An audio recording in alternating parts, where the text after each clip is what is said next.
Good evening. Welcome to a New Year nonsense stream. I'm joined at the moment by Iman, who is below me, which is the correct place for him. Below me. Yeah, one.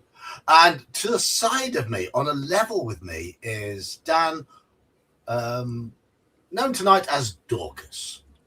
He was Dorcas, but I put a D in front of his name because I'm funny like that. Hello, chat. Hello, fellas. How are you? Hi. Yeah, not too bad, thanks. Hi. How about you? Hi. I'm all right. If I do a bit of burping tonight, it's because I've been on the pop, which is always a good recipe. I've got something. Oh, private chat with you having mic issues, Iman. Okay. Yeah, no, it seems to be all right now. My response to that has been, "What's Mike done? What's Mike done now?" I don't know. Well, you've got to behave yourself because here he is. There he is. Hello.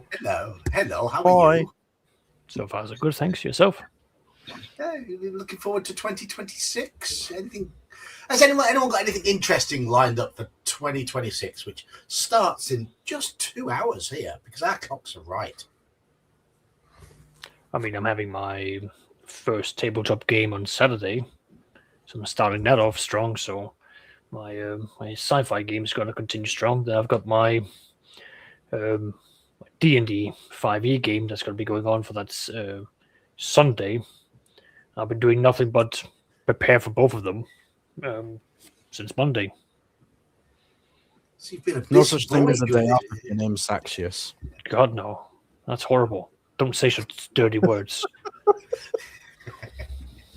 So, what is everyone's drink of choice? Hello, Bear. Actually, Hello. I need to summon her. Hey, Bear. Hi. Bear. Can't Actually, stay I'll for go long. I'm going to be doing. I got a show starting at 5:30. I'm doing a top 50 of the year countdown for Zenith Radio. Oh, cool. But I wanted to come say hi since that's how we're actually having a conversation as opposed to fucking play by adventure books. Yeah, we've been playing some books and games recently. I've been a bit slack when it comes to making videos and things since I've got back from Clericon, to be honest. But that will change in the new year. Because you were a house on fire before Clericon, clearly. Oh, no. No. Don't blame Clericon for your laziness, sir. Okay. So, fellas, what are we all on the pop tonight, or on something to make the night interesting? I don't drink. Okay. Why do we got to give me shit for not being an alcoholic, you fucking Brits? Yeah, I've got to back Bear up on this. That's Hey, perfectly fine. Fortified potato water, then a Jack and Coke, then probably a brandy. See, I don't need to drink. Daniel's already making up for my absence. And there you go. Exactly. Exactly. I'm on Stormtrooper SN IPA, whatever that is. You know, You are on Stormtrooper. Yes. Situation normal India Pale Ale. So that means when he goes for a piss later, he's going to miss the toilet bowl. Clearly. Yes. My goodness. I'm trying to understand. You're a fucking hipster. I didn't know. Thanks for letting me know you're a hipster. This was a birthday present from my Sure, brother-in-law. So Yeah, whatever you say, hipster. I am I'm not quaffing buying it that out. for. I'm not buying Yep. that for. Okay, absolutely hipster. Yes. It's now Less than 5 canon. minutes in and it's already chaos. It's just facts now. It's a secret that John's been keeping from us all of these years, is that he's actually a hipster who seeks out Yes, drinks and I wear beverages. sandals. You're mistaking hipster from hippie. Hipsters wear sandals over here anyway. You and I, we have And very different. they have bad No, haircuts. hipster is, I liked so-and-so before they were cool. etc. Exactly. I'm in this band. It's Thank you. called Bloodletting. You probably never heard of them. No, exactly. Thank That's you, hipster. people of culture. Thank you for being here. And John, Speaking of people love who you like a call- play cousin, but you're a fucking hipster. Hey, Halakar. I'm not doing this to be rude. I'm just trying to eat my supper before my show. That's quite all right. We've got a full panel now. Look at that. We do, yes. Nice to have you with us, Halakar. Rare appearance. Hello. Yeah. How you doing now? Knocked off work a half hour early tonight just because. That's not bad. Yeah. They're I'm helping to pissing me work off. today. Yeah. I think So, I got hello. the beat. I left at 11:30, clocked out at 2. I'll be back momentarily. I'm going to That's put some dodgy. dishes. Right, let's say hello to chat. We've got Roland in chat. We've got Halakar's arrived in on the stream, so he was in chat. Andy's in chat. Mike, there's GM Cody, and here's Sven Filka. Hello, people. Oh, GM Cody is celebrating New Year so far with a beer and reading Merc books. There are worse things you can do. Hello, Michael. So it's definitely worse things you can do than read a Merc book. Some Merc books are better than others, but they're all pretty damn good. So you've got a top 50 radio show on tonight. Yep. How do you define the chart as far as you're concerned? So they were always voted on by people. They would give me their song choices, and then we'd tally it all up and see where it placed them. And what I did is I took all the charts from the first show to the last, because we stopped just before December. And I tallied them out, and I used the algorithms and the evils of the AIs to rate them all and tell me which songs, based on the points, have where they fit. And I've got a top 50 chart out of that. Oh. And I'll spoil it for anyone who's coming. Number 1 won't surprise you, nor will number 2. I had an unsurprising number 2 earlier. Actually, why are you 12? when you get our age, you don't want a surprising number 2. Why? Oh, there you go. There's the temperature of the wit for you, John. When Daniel's making the same jokes as you need to look into some stuff. Just saying. Yeah, well. Well. So, what gaming have we got in store for the new year? Saxus has already said. I'm out soon, so let me just burn through mine really quick. I Yeah, got Battlestar Galactica or Gunstar Invictus starting on Friday. Next Wednesday, we're back with Shield of Vale, the Valorous game. The 17th, I think it is, we start the all-girl Valorous game, which should be fun. Got to make their characters this weekend. And I think there's something else, but I can't think of it off the top of my head. There was going to be a heroic game, but Iman fucked around and has now found out what happens when you fuck around and choose a single one-off Call of Cthulhu game over actually playing in the campaign someone made for you. People's schedules get busy, they don't commit, their lives go crazy, and then games fall apart. Yeah. He's young, he has to learn these things. Hello, Squirrel. Halakar, what have you got planned for the new year? Well, the 23rd is my birthday, so that'll be fun. I'll be that much closer to being dead.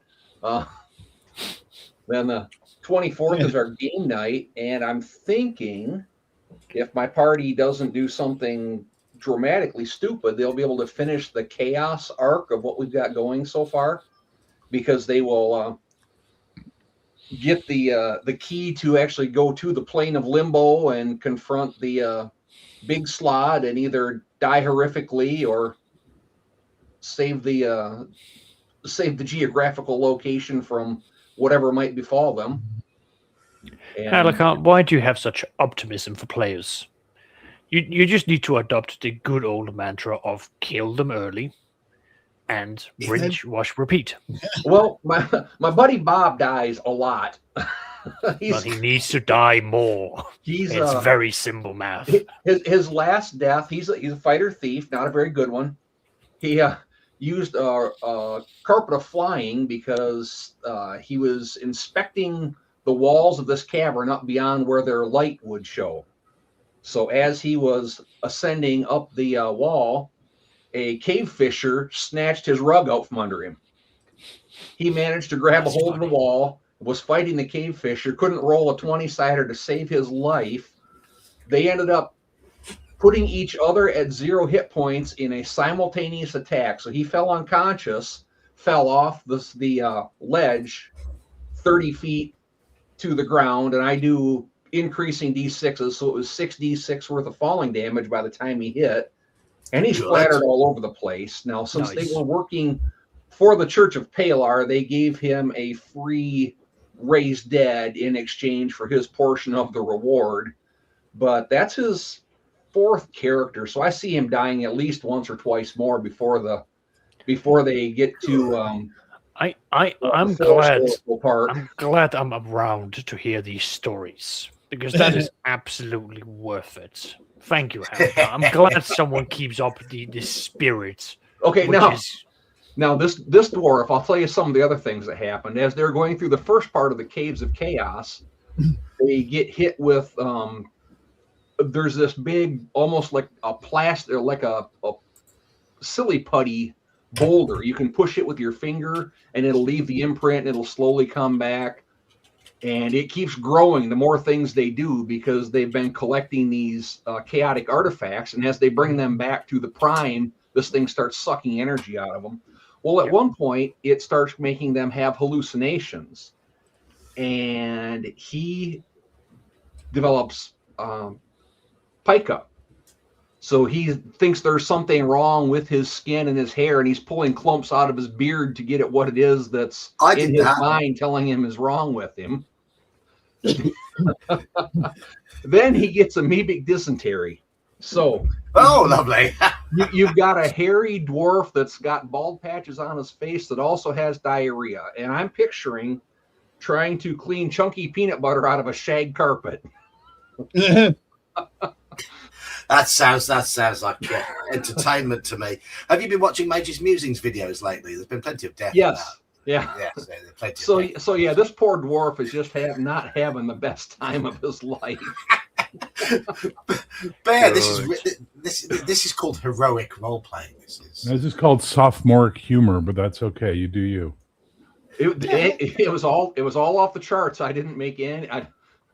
I was going to. I get it. It's just pulled out of my rear, but no, I didn't. Did it say chunky peanut butter on the charts there, Helicard? No, it did not. So no, but see, on the Bob and Tom show when they were talking about bidets,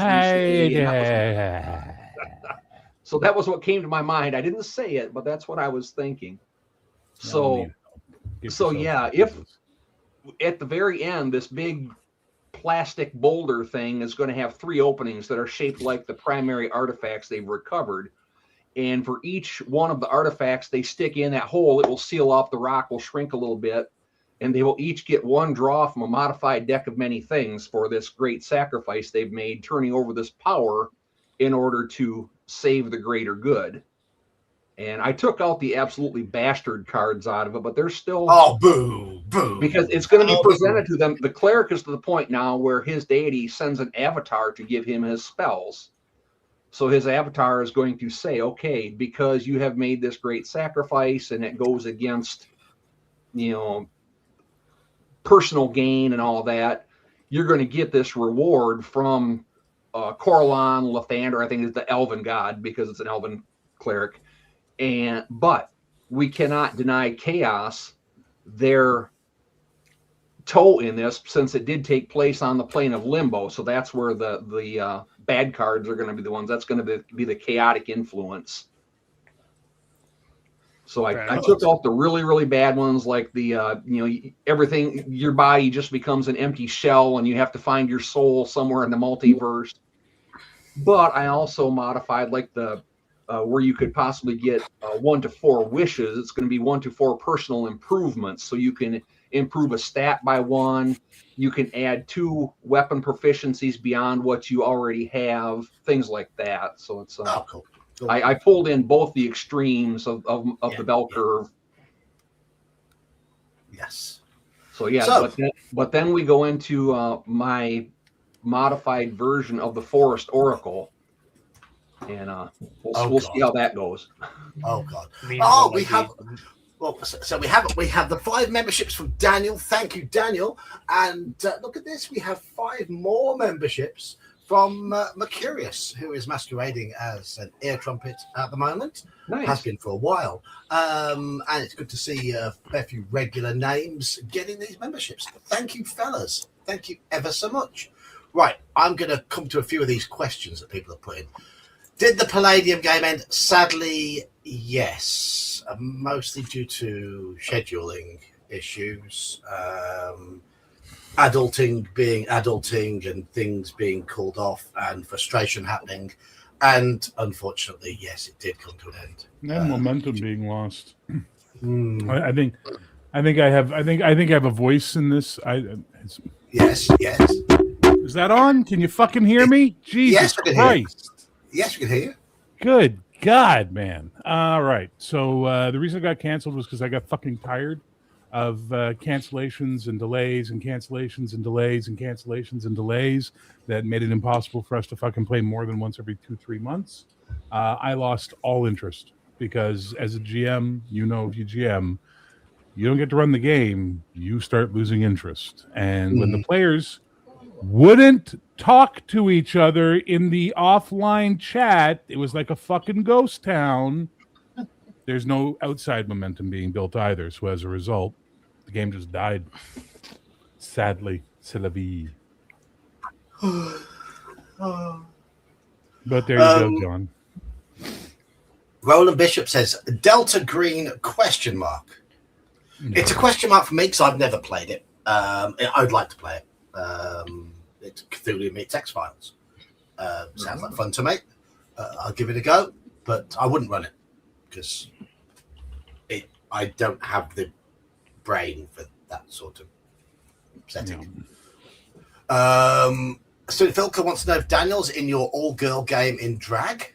No, Daniel is not in the all-girl game in drag. Thank you. Well, he is Chelsea on Fridays. Chelsea. Kelsey is not in the all-girl game either. The players are my friend Jess, April, who's been in a bunch of my games, Janet from Another Planet, Nerds Nerd, and a friend of April's who we're meeting for the first time. The moment you said nerds, has anybody it's seen just Kabuki chaos. recently? She used to always be in the comments, and I haven't seen her in a long time. I haven't heard Who's from her that? in a while. Kabuki. I haven't heard from Kabuki for ages. No. People come, people go. Maybe she will return. Iman, you recently ran a game for an all-female group, didn't you? You ran some Call of Cthulhu for an all-girl group. And they were every bit as sadistic as us. Only 3. I guess it was all girl, but yeah. They were every bit as sadistic and twisted as us blokes, weren't they? Oh, I mean, things went from 0 to 60 real fucking quick. I mean, they were taking their time, role-playing, interacting with the NPCs.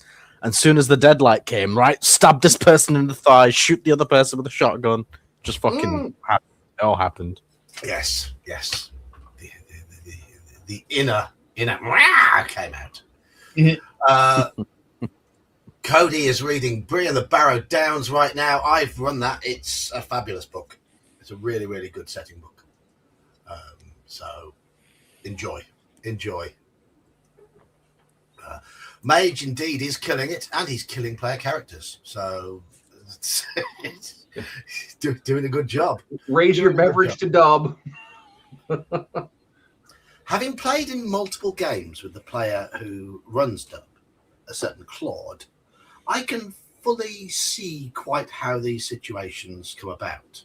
Claude was in our game, wasn't he, Bear, when we played at Clericon? His character had all the information for us to go the right way and do the right thing, but he held it back. Didn't tell us. We didn't go the right way, and his character died. I wish I could say I regret that his character died, but I don't regret it. We had good fun in that session. We had some good fun in that session. Did you? I'm glad someone did. That's good. I didn't have fun until I switched characters. Then I had fun. Oh yeah, but your first character was an absolute asshole, wasn't he? No, he was trying to get the fucking information out of the absolute asshole gnome who wouldn't give us the information and talked in riddles. How am I the asshole in this scenario, John? How? You weren't. How is my character the asshole in this scenario? If Saxius had been there, he would have been saying, yes, what this man says, do this, do what the dwarf says, now, please. He was chaotic, though, wasn't he? He was a I'm doing my own thing type character. Okay, but you could be chaotic and you can then be constructive towards the game. Yes, yeah, he was. He was being constructive towards the game, and yes, No, I was No. fine. No, I was fine. The gnome was what the fuck. Closed It's the characters, gnome we're like, on what are you about. doing, man? yes. Like that does not. But when I sound switched good. to Clem, once I switched to Clem, I was happy because Clem didn't care. Clem gonna go over there and eat some sandwich. That's what Clem gonna do. Yep. Clem of small brain. Clem picked the lock that hadn't been picked in any campaign yet, so major accomplishment for Clem. What do you want? You had about a 5% chance of doing it as well, didn't you? So And I got it, and it was you great. got it, yeah. Was it the gate hello. of Quetzalcoon or whatever the heck it's called down there? That was Clericon there. Claricon, was it Claricon? Yeah, but was that the gate to something that started with a Q, the big hidden? Quesquiton. Yes, Quesquiton. yes. Yes, it was. Yes. And that will be recapped soon on Major's Musings channel. I believe he's working on it now. So, thank you, Mr. Scaglione, Skagdad in disguise. Yeah, we're just having a bit of a New Year's drinkies. So do join us in raising a glass towards 2026, being full of fun and games. I'm in the process. 2026. Stop talking about 2026. Stop looking at 2026. Don't touch anything. Just let it fucking happen, and maybe it won't notice us, and we'll get through it unscathed. Yeah. No. Don't make eye contact. Do not Yeah. make eye contact with 2026. Exactly. Just head down, look at your feet, keep moving forward, and everything will be. Just No. nod and smile. Just No, to you make make- John and Daniel happy, one of my friends on Facebook said that if 2025 was a drink, it would be colonoscopy prep. I saw a really good picture that I put on my Facebook, which was a picture of a brush fire out in the middle of a forest. So this big billowy black cloud going up to the sky, and it said "burning sage for 2025." Just cleanse out the 2025 demons, you know. Like, Well, that's how I figure I'm going to get rich next year. Is I'm just going to plant all my gardens in sage, because if 2026 is anything like 2025, why are we talking about 2026? Don't fucking mention 2026. Treat it like Fight Club, man. Come on. Right, okay. The Let's talk year about- which shall not be named. Don't mention the Germans. I did once, but I think I got away with it. Let's talk about your highlights of 2025 then. Let's talk about positive things. Best moments of 2025. Yeah, Exploring Mesa Verde. I gotta go. My show starts in like 7 minutes. So Okay. Well, Cheers, Good Beth. to see you, Bear. Have fun. Bear, Speak to you I soon. want See you to later. thank you in advance because I'll be listening to that tomorrow when I'm at work. So thank you. okay. Yes. Bye. No, Yeah, I mean, we have had some news in today. One of the old guard has sadly passed away. He has been ill for a while. He's been open on his YouTube channel about his illness. So it's not a shock that he's gone, but it's sad news. Sad nonetheless, yes. It's wrong time of year for this sort of news. He was one of the first old guard I remember seeing on YouTube, and he's one of the first people I remember watching on YouTube talking about old school gaming. So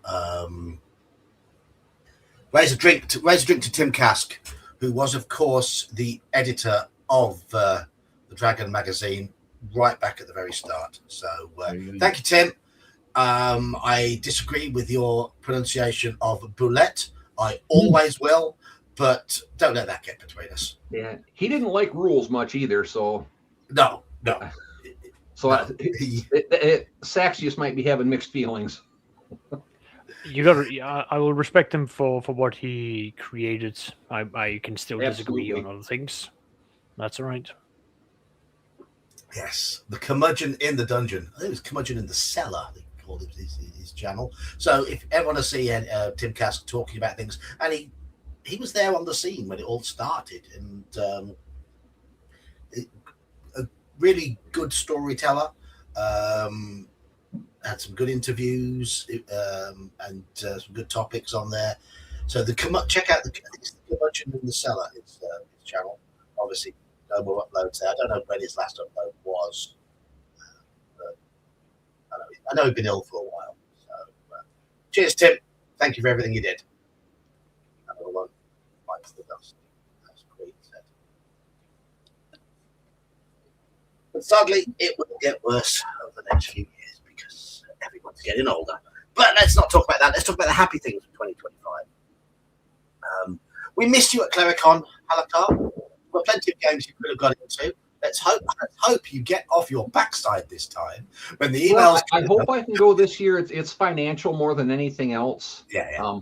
And I got a letter today. They posted a new position at work in my department, or I'm sorry, in the business office where I work, but not in my immediate department. Would have been a 33% pay increase. They only posted the position for 4 days. They only announced it to 10 people in our department. I applied to it. I got a denial letter today because they said I didn't meet the qualifications. So I got a hold of HR and it's like, what do you mean I didn't meet the qualifications? So they pull up my chart and they said, well, you didn't attach a copy of your college transcript. So even though it says on your resume you have a degree, we can't prove it. And I said, but you already have my college transcripts in my my electronic OPF file. And they said, well, yeah, but we can't access that. You had to attach a new one to this application. Oh. And I wanted to crush my monitor. Like, so I honestly can tell you, I know, Hellcar, I know exactly how you feel. My immediate supervisor quit.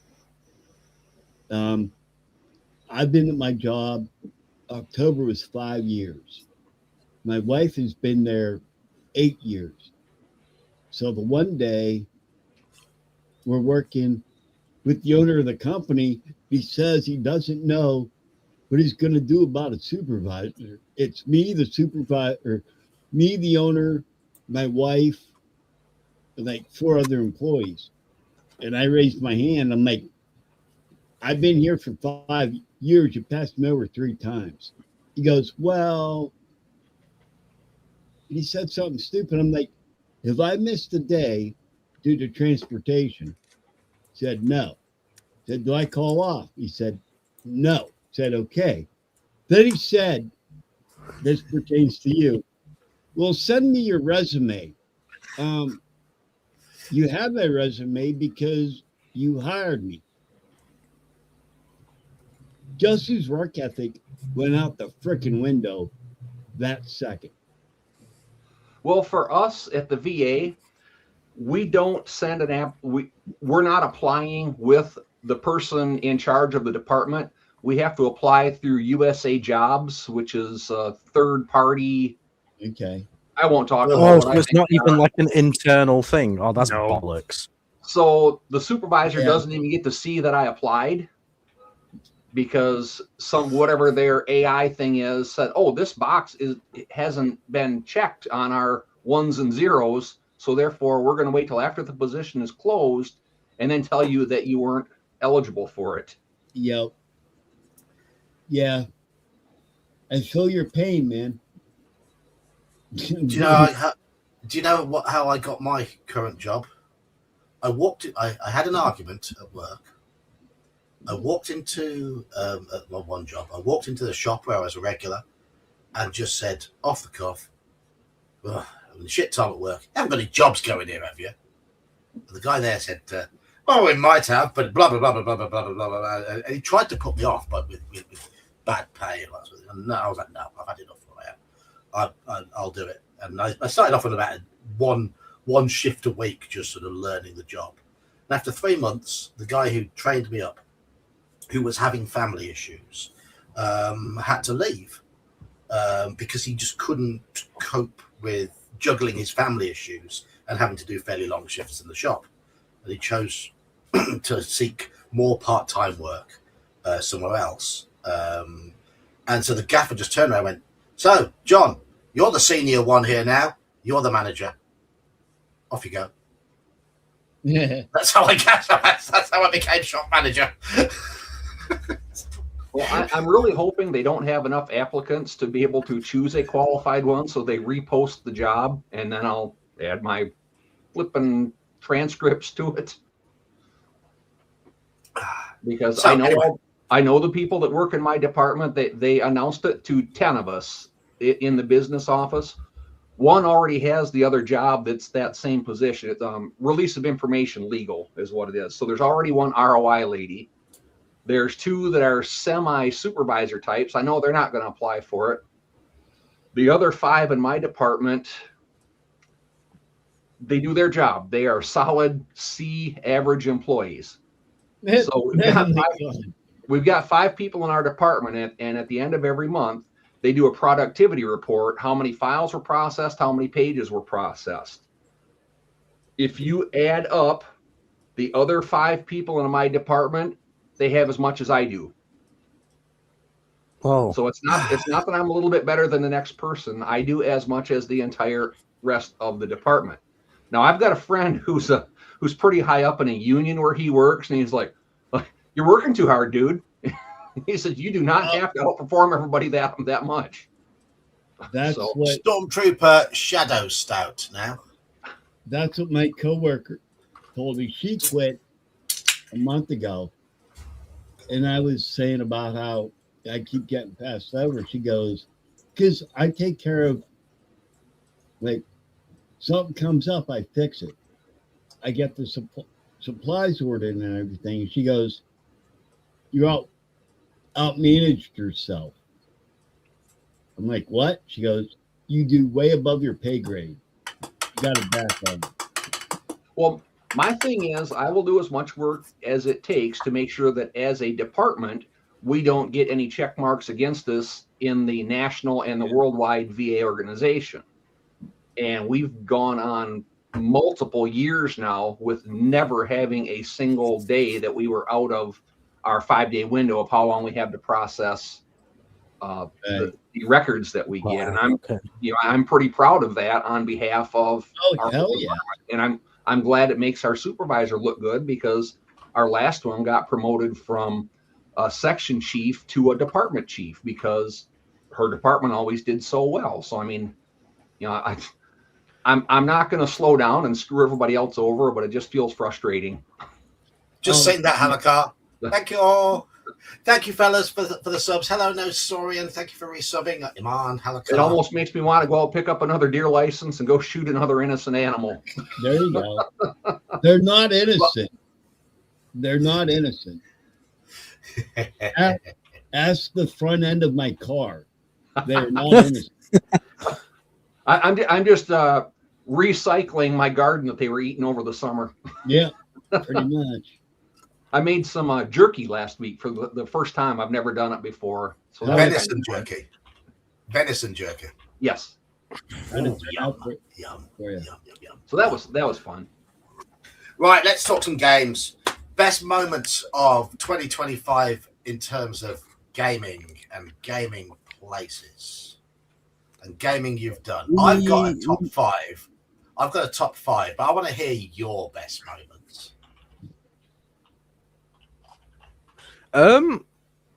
Okay, so I don't know where I would rank this, because obviously playing in a game and running games is 2 different things, but I ran my first ever game this year, and I've done that, 4 times now? So that's been fun. You've run your first ever game 4 times?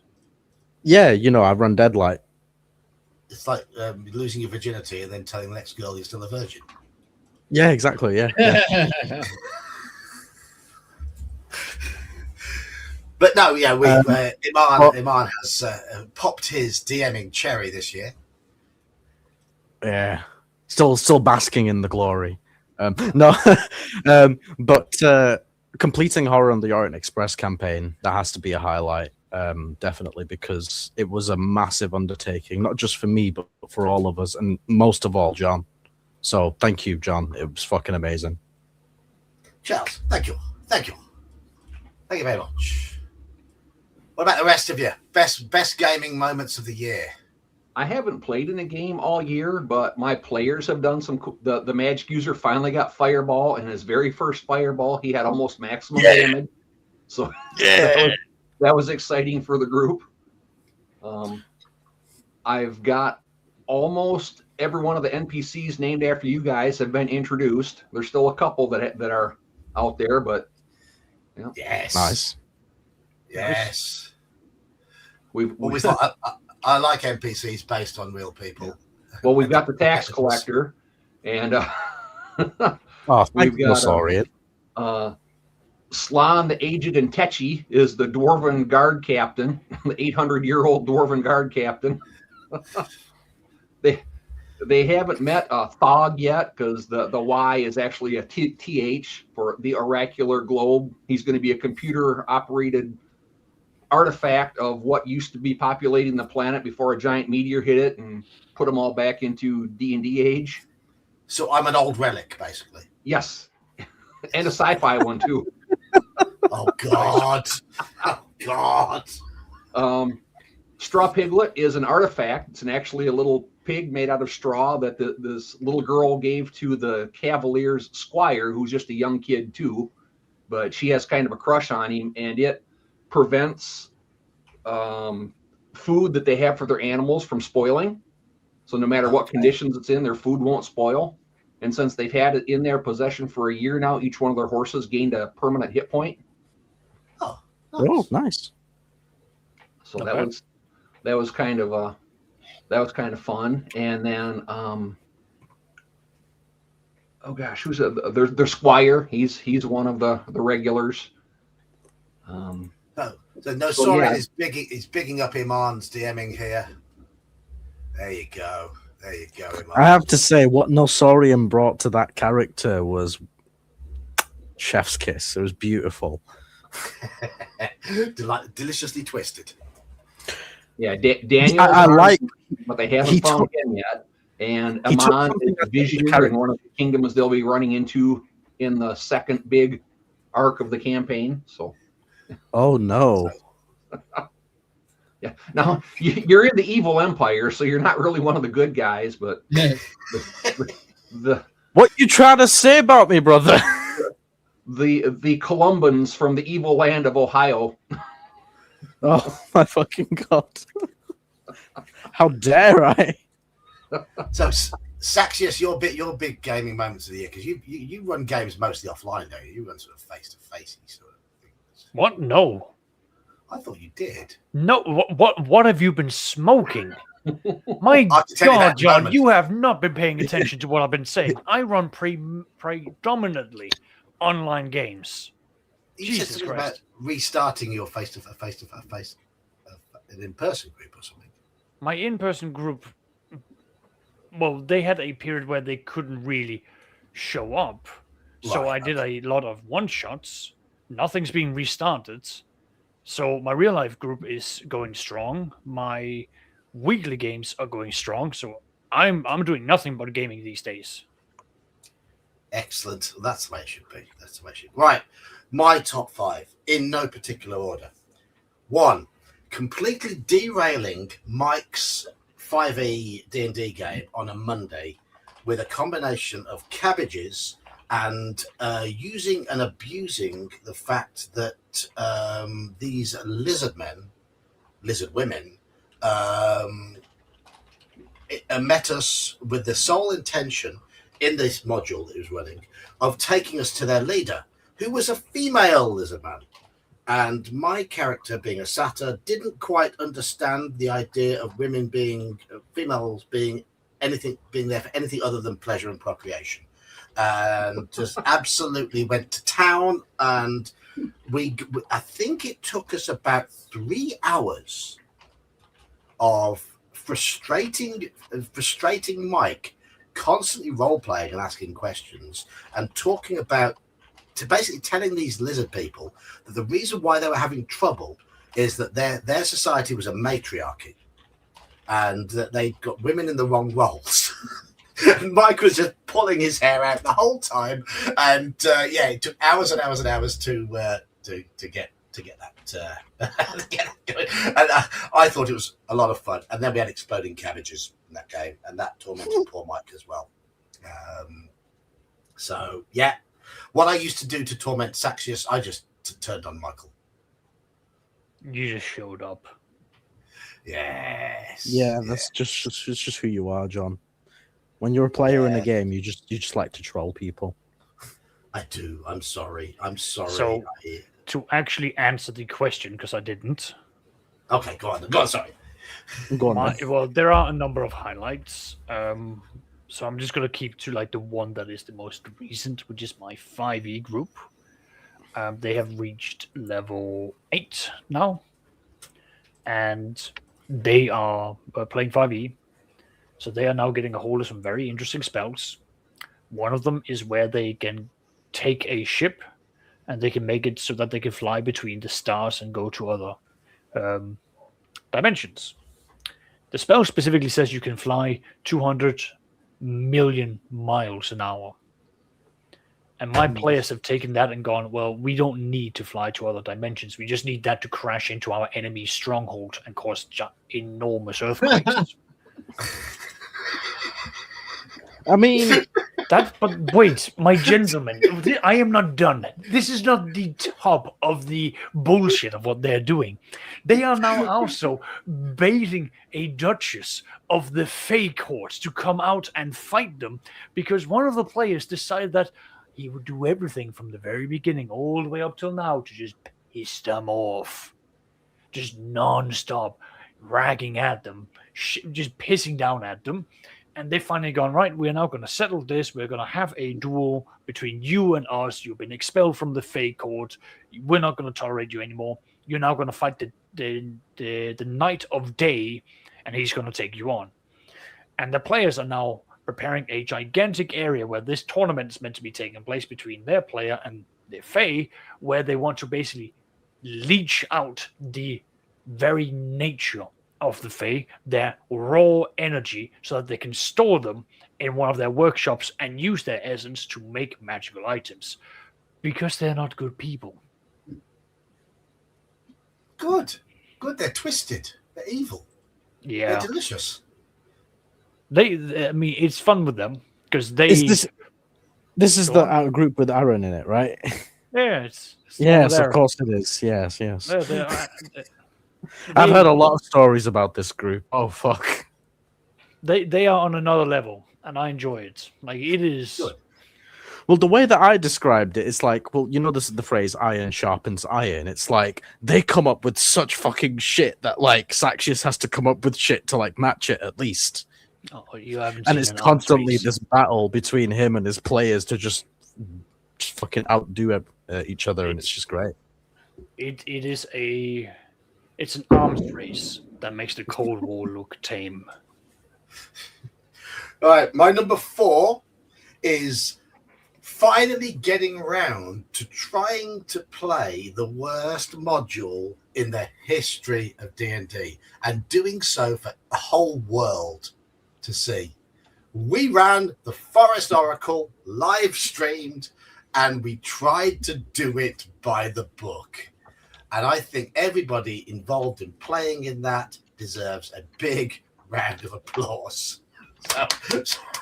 So yes, if you played in that, yes. It was actually a lot of fun because we just took the piss.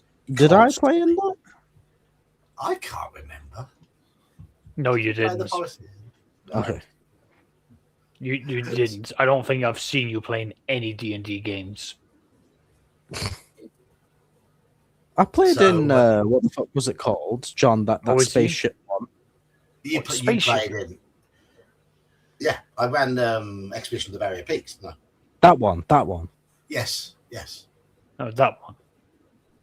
Yeah, I'm trying to keep some of the elements from that in my version. Like there's the innkeeper that does not have a dexterity score. He was in the Forest Oracle, yes. He was actually in mine. He was petrified by a Medusa, and the transmute stone to flesh wasn't fully successful. So his mouth and vocal cords are the only thing that work. So he can talk, but he's a statue. He's the brains behind it. Because that, of course, is a typo in the adventure. All his stats are listed apart from his dexterity. He can't move. He's just paralyzed. Yes. My third one. He's mostly stone. He's more than paralyzed, but no. I like what you came up with, Alucard. That's great. But my third one. His wife does all the physical part, but he's the quote unquote brains behind it. What are you saying, John? I'm saying my third one, as Iman has mentioned, is we finally, I can now say I have run Horror on the Orient Express in its entirety for a coherent, consistent group with lots of death, lots of insanity, lots of fun, lots of great role playing, lots of great encounters, lots of really, really good interactions, and it was fantastic. And yes, it was hard work. But thank you, Iman, for your kind words regarding that one, because that was a really good campaign. Number 2 is I finally get the chance to run an old school thief character in our OSE game on a Saturday afternoon. And I absolutely love it because it brings out my inner trollishness, but I'm doing everything for the benefit of the group. But it is a lot of fun. Dan, it's a good game, that, isn't it? It's a good game. You playing that? He's Dan, are you alive? Yeah. No. I'm just talking about sneaky geeky. No. Yeah. I love the character, and it's cool because I can set him up to do the shady stuff. Yes. He does the shady stuff with a smile on his face and a twinkle in his eye. I love him. I'm thoroughly enjoying that character. Really, really enjoyed it. But number 1, and it has to be the key moment of the year, and it is Clericon and me trying the devil's lettuce for the first time in 30 years. Oh, you mean some of this? Oh, yes, Iman. Yes, Iman, you bad influence, you complete.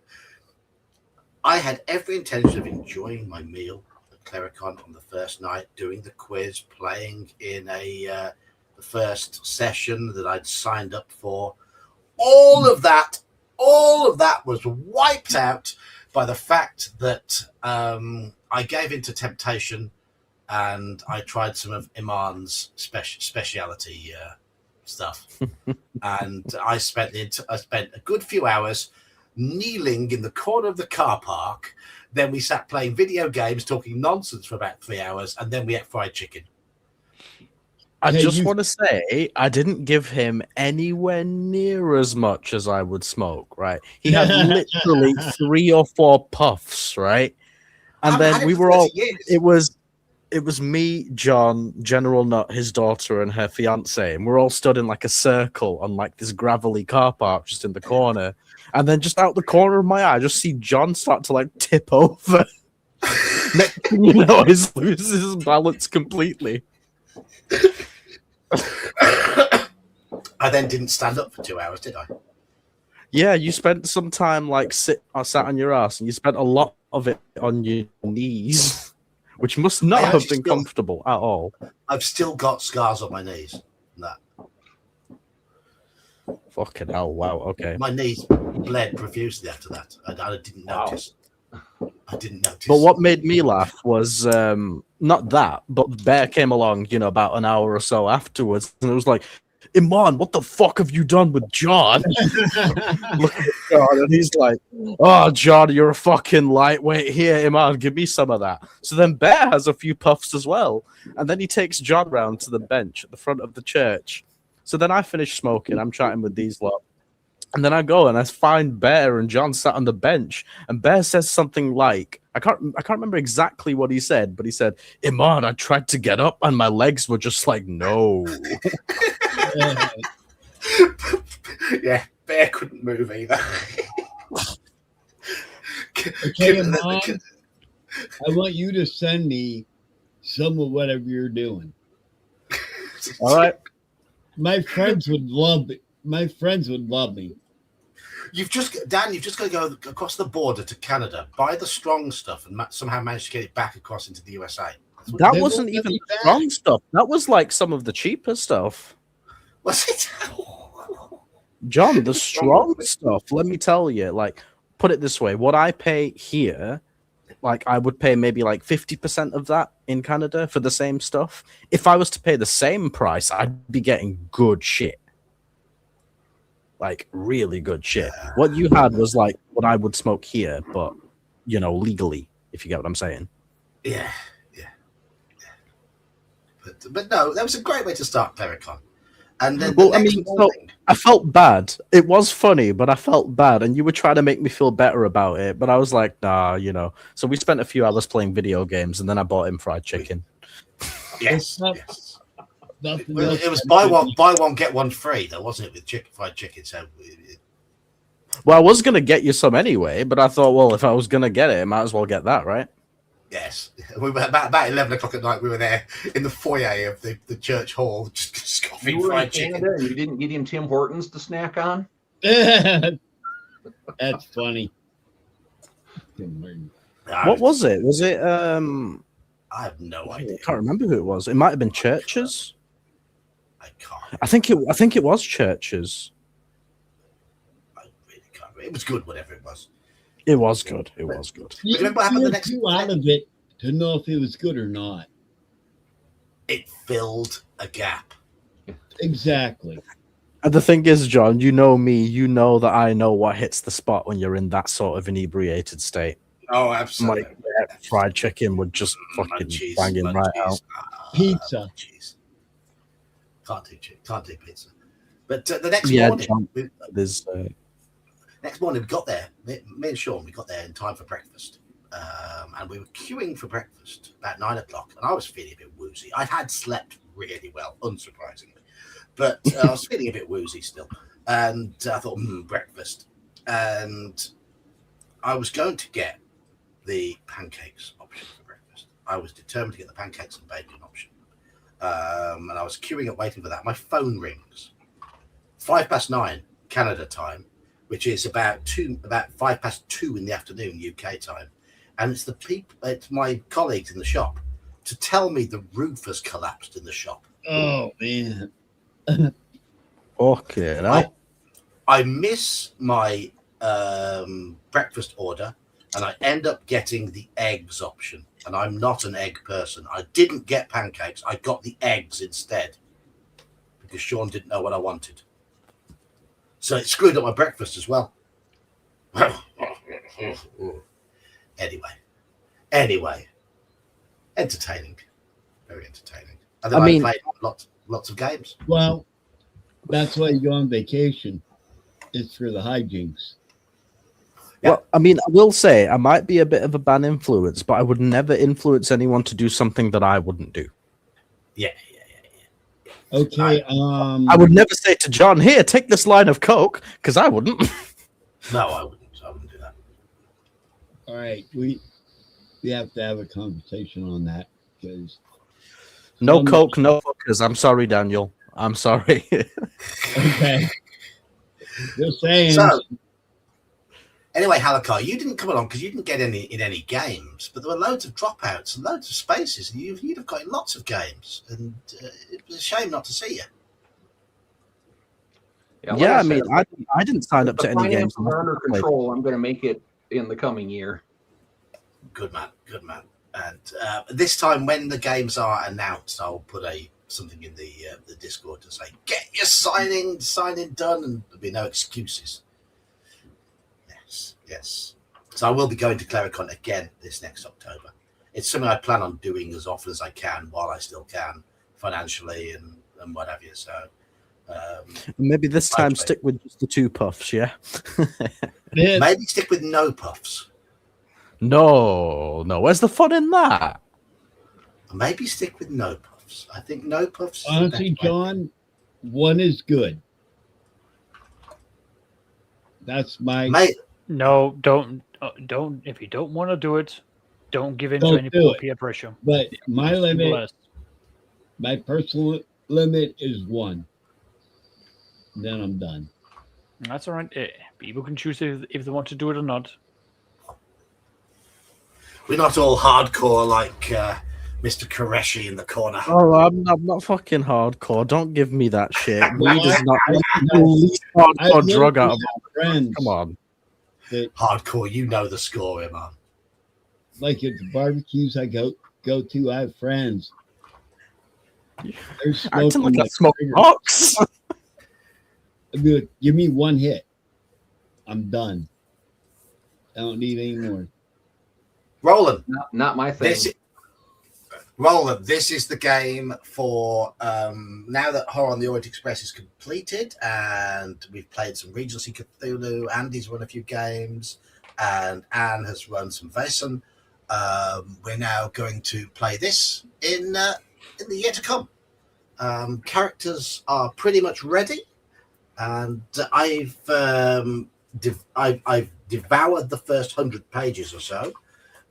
So I'm pretty much ready to go. That thing's a beast. It is. Because John didn't finish torturing himself enough with Horror on the Orient Express. He's like, no, I need more. That And it's gonna be a real slow burner. I can say this now. The first 3 or 4 sessions, it's gonna be as if nothing exciting is really happening. You're just getting to know people. You're just getting to know everybody on the expedition. You're just getting to know why you're going and all the logistics behind it, all the fun stuff. Well, I think Saxius, Don't you spend a month on a boat just getting there? yeah. Yeah, it's been a while since I read through that. 'Cause at one point, I was going to try to convert that over to 3rd edition Dungeons and Dragons, and it was just overwhelming. Mm-hmm. It's got Saxius. Hello. The last 30 or 40 pages of the book are things that make you go, ooh. Yeah, but if I understand that game or that specific module as well, there's also a catch for when you have to make certain decisions about what to bring and what to not. Mm-hmm. Mm-hmm. So I'm aware that is for me it will make me very angry. Okay, fair enough. It's just that the back of the book has just got I know things like that, which is just a list of equipment. It's a manifest. You have to deal with the manifest. It is ugly. Yeah. But again, like I said, I don't want more manifests. Like I said, it will. There are also certain things that will happen, which will make me angry, because it will not have the result that I would want. Okay. You're going to Antarctica. Take everything, even if you don't think you need it, and bring 2 just in case. The thing is, I know the catch about that. I have listened to people discuss that specific module. I know what is going to be happening, and that disappoints me. I don't want to say more because it's going to give things away. No, that's okay. Enough said. On another highlight, and on the topic of logistics, my sci-fi game took a really delicious turn because they are doing a Warhammer 40,000 Rogue Trader game, and I have then developed like hundreds and hundreds of solar systems for them to go and explore. And the players sat down and basically said, like, rather than going out and doing military campaigns and planetary conquest and anything like that, they are going to go through and do mapping, exploration, and they want to then generate and create a sci-fi highway to get from one point of that part of space to the other part of space, which has been really interesting because it's been all about the logistics, and I have then they've done a bit of colonization, and I have been generating reports for the players to read and make decisions off from, which has been interesting because I will make the reports, but I will only send it to one player. That it's that player's responsibility to read it and to then either digest it and explain it to other players, or to then forward it on or tell me if he's making amendments. So there's a lot of every player has a job and they have to follow through on that job. It's quite important that they work in that sense. It's been interesting. Teamwork. Teamwork makes the dream work. Well, yes, but you also have to understand what your job is. It's not just a teamwork. It's like a dedicated task, and if you neglect your task, there's going to be consequences, not just for you, but also for the wider team. So one player, like I said, he's going to get all the reports. Another player is responsible for making sure that the ship runs and that it runs well. Now, he hasn't been doing that at all. And there is a small... So, I take Helicar, you're familiar with Warhammer to a certain extent? Yeah. I've got friends that play. Okay. So, on the ship is massive. There's about 30,500 people living on board this ship. And there are really big cultural differences between where the guns are versus where the cargo bays are versus where the engine room are. Like, very different cultural things.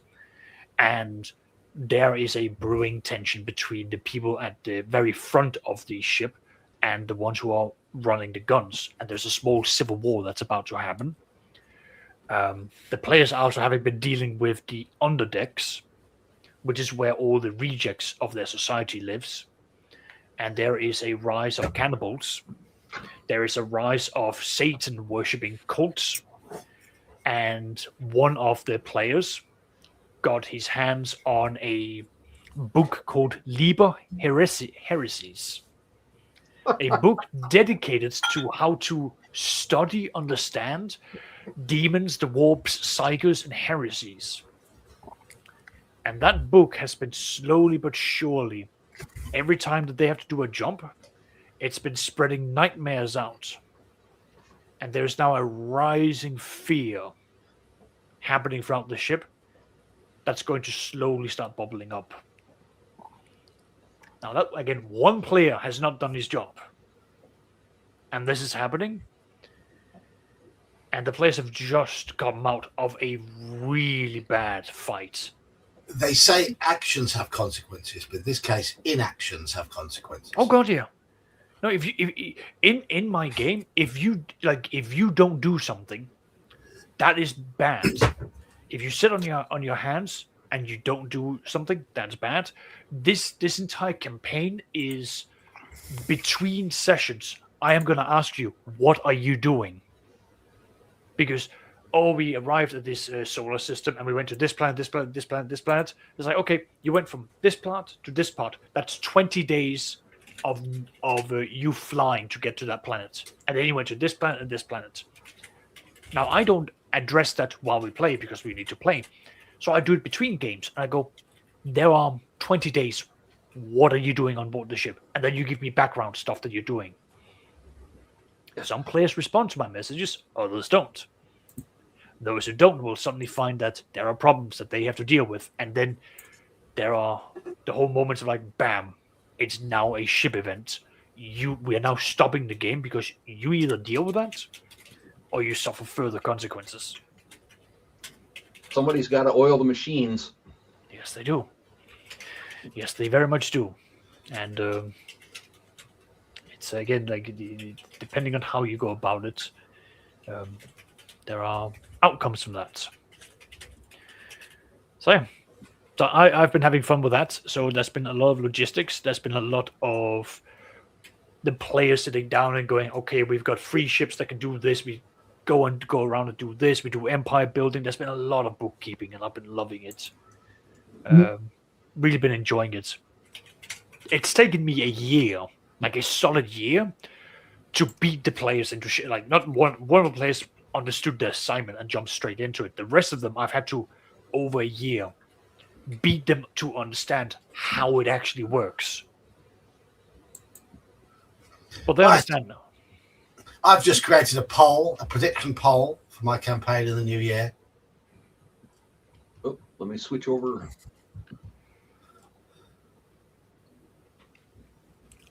I want people to predict. Or just start this at? You got my YouTube. vote. That's one of my 2 favorite Lovecraft stories. At this point, I have it on a audio disc, but I listen to that at least once a year, usually on my way when I'm on a vacation that has 20 or 30 hours of driving. That and Charles Dexter Ward are two of the ones I listen to every time. That and Lucifer's Hammer. Nice. That's what gave me the idea for my whole world that my campaign is based on. I now can't see the poll. That's really annoying. Did you close it? Really annoying. So at the moment, the top result is Cthulhu Fatah. Then there is Good. second one is 33 of most of them, and then there is the last one, which is non-John is weak. I'm guessing you voted that, Sanchez. Yes, because you're not as bloodthirsty as you should be. I don't think everybody will die because there'll be somebody who will just be plagued with inaction that somehow or another will be Kill them. No. Just kill them by association. Oh, you're with these people? It's like, no. Oh, yes, you were. Get over here. We need that heart. Like, no excuses. You've got 5 strangers showing up to interview that strange person or that person that survived something. They don't want to talk to you. They're naturally going to go away and call the police because you're now harassing them. There are no police in Antarctica. Oh, someone else still thinks you're weak, John. Okay. Yes. Oh, yes. John probably won't get it because I know he hasn't seen the movie, but every year at Christmas, I put a thing up on Facebook. It's like wishing everybody a happy or a Merry Christmas. You know, I hope your the home fires are warm and you're surrounded by people you trust and you're loving pets and all that. And it's a picture of the cast from The Thing. So it took me quite a while, but I came across a short that explains the opening of The Thing about the dog running up and licking the cast members. And apparently the Norwegian is shouting at them like, no, get away from it. It's evil. It is a monster. I haven't watched The Thing, but that suddenly explains a lot about how it arrived. I was like, oh. Well, the sequel was actually a prequel, and it ends with them in the helicopter chasing the dog. So, I mean, I don't like some of the things they did in the second one because they relied too much on CGI gore and not as much on a story. Mm-hmm. But I do like the fact that they tied it like right to the instant where the American outpost has first contact with the dog. So I did like that. But I mean, that's my favorite horror movie. You're right. I've not seen it, but I have now seen The Princess Bride. It is way too. You would not handle the gore, John, but it's all practical effect, and 40 years later, it still holds up. Helico, are you familiar with the Dark Elder of Warhammer 40,000? Again, I've never played. I recognize the name, but okay. I've seen flow charts about which clan would what group would you be and all that. And I ended up being a Templar. That's fair enough. But in general speaking, for those of you who don't speak 40k, imagine a sci-fi game where the Drow was able to fly between the stars and how horrible that would be.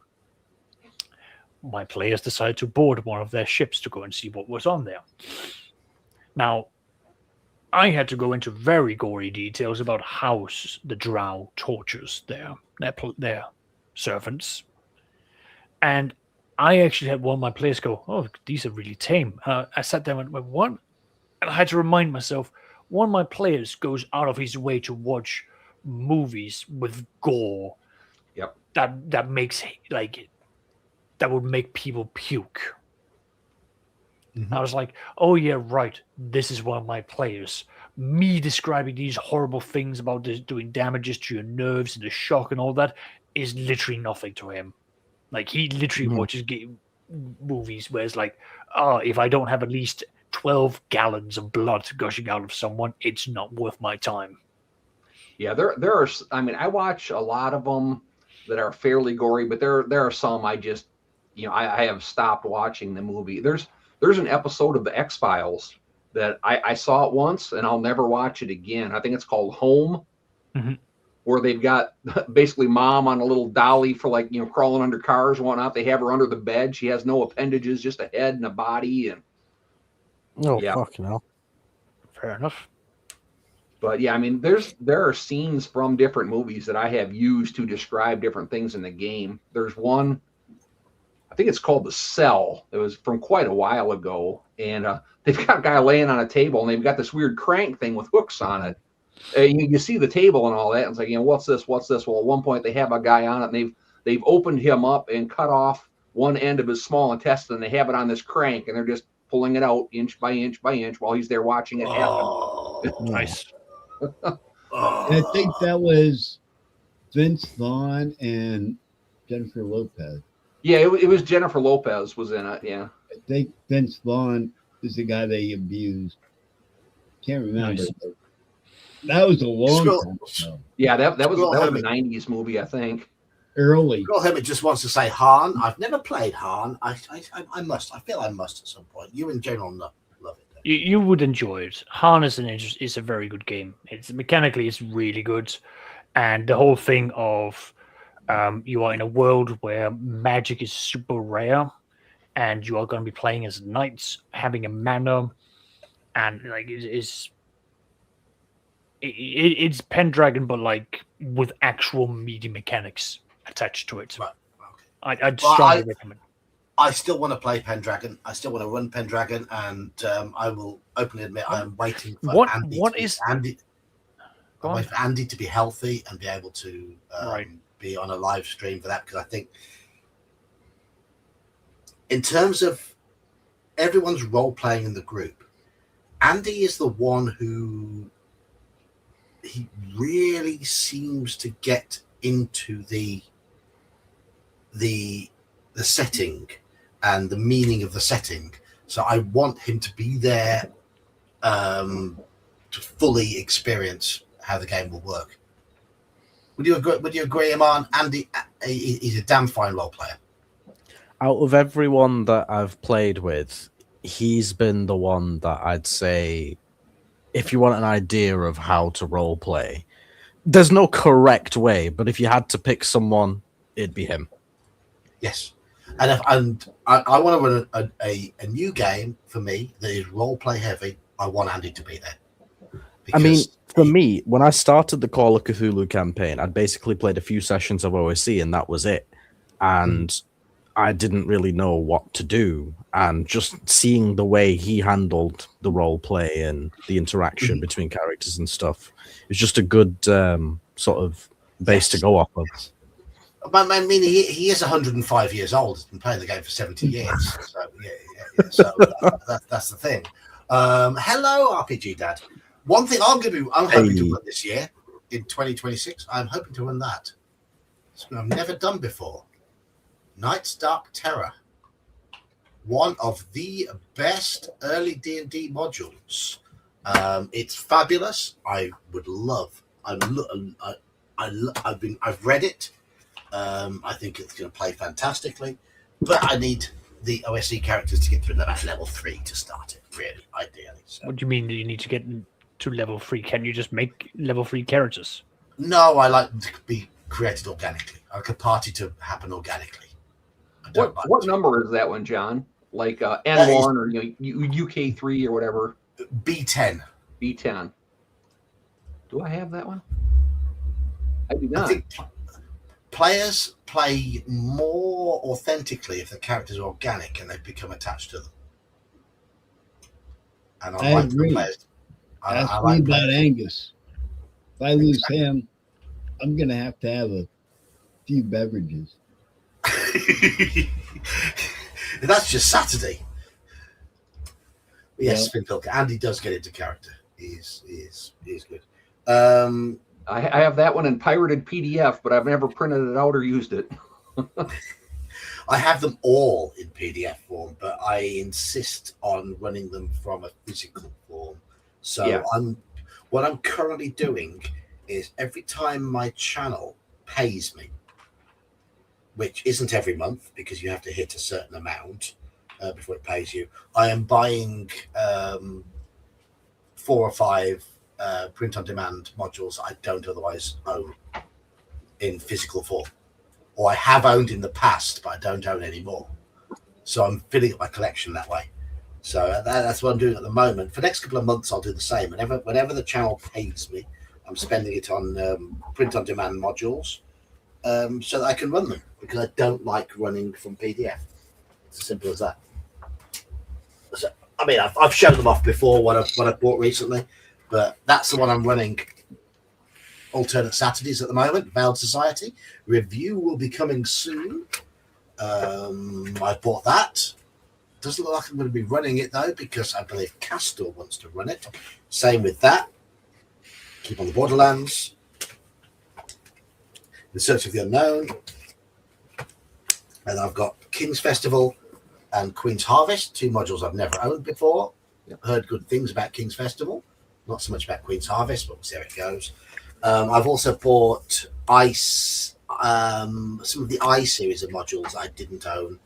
Boltron's Beacon, the Day of Al Akbar, and the Egg of the Phoenix. So those ones you wouldn't be able to play Ice over here. Everybody's protesting them. Yeah, but I'm just gonna have to bounce out here. But it was good catching up with all of you. All right, thank you. No worries. You too, mate. Have a good New Year. And you. All right, bye. Happy New Year. John, Thank you, Mercurius. Thank you, John, Mercurius. did you say keep on the Borderlands? Yeah, I finally rebought it after all these years. All right. Are you gonna run it? No, I'm going to play in it, hopefully. All right, because think the Saurian wants to run. I thought it was Castor who wanted to run it. Caster. Yes, thank you. I don't know what I did this morning, so don't ask me who I talked to last week.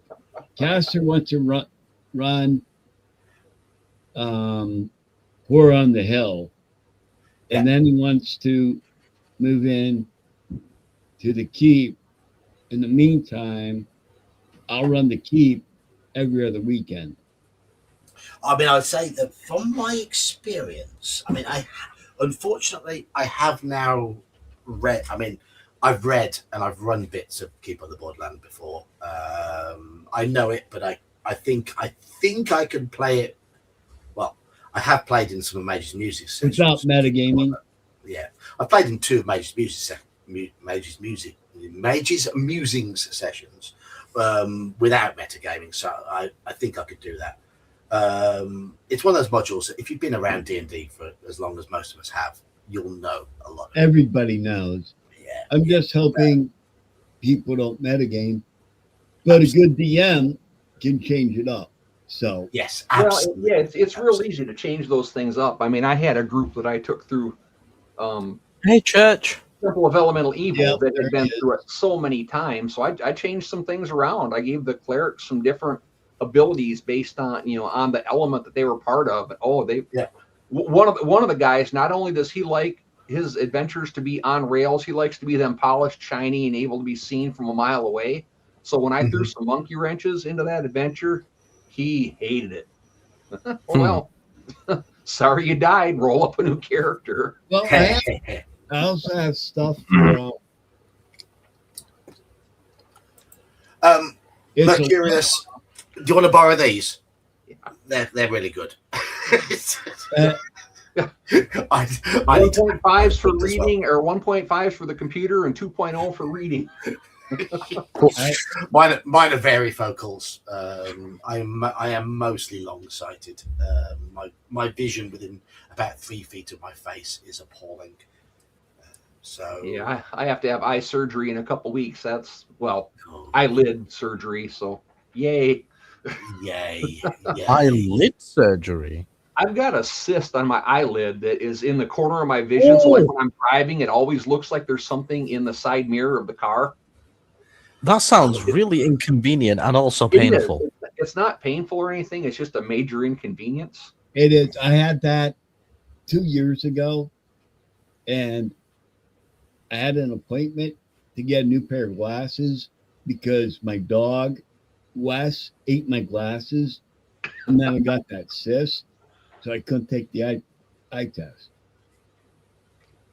I bought one of those head magnifiers so I could paint miniatures properly. But the problem is, I bought a set of 3x magnifying glasses for painting my miniatures. but the problem is my eyesight. My eyesight went so bad. I need a young redheaded secretary to tell me everything that's on screen. I mean, my eyesight went so bad that I now have to wear my glasses and the head magnifier to see the miniatures. Oh wow! Fucking hell! Yeah, that's how bad my eyesight is. Very close, within sort of this sort of distance of my face, which is a problem because 10 years ago when I first started repainting miniatures and things like that, my eyesight was perfect. It just in the last 10 years, it's just gone. Yeah. But I still. It's been about 5 years or so that I've had to use reading glasses, but it started right about the time COVID hit, and I always had a book with me. I was always reading. If I was waiting at a doctor's office or any place where I had a few minutes of inaction, I had my book out. Well, having to wear a mask because of COVID, it kept fogging up my glasses, so I couldn't read, and it kind of got me out of the practice. And honestly, with John, with his painting, it happened to me when I worked in gun stores because I was mounting so many optics and I'm having to squint and look through magnification and everything. It actually screwed up my vision because I'm looking through a 12 power scope with one eye. Yep. And it made, within 2 years, I went from damn near perfect to, go get glasses. And it's because of that.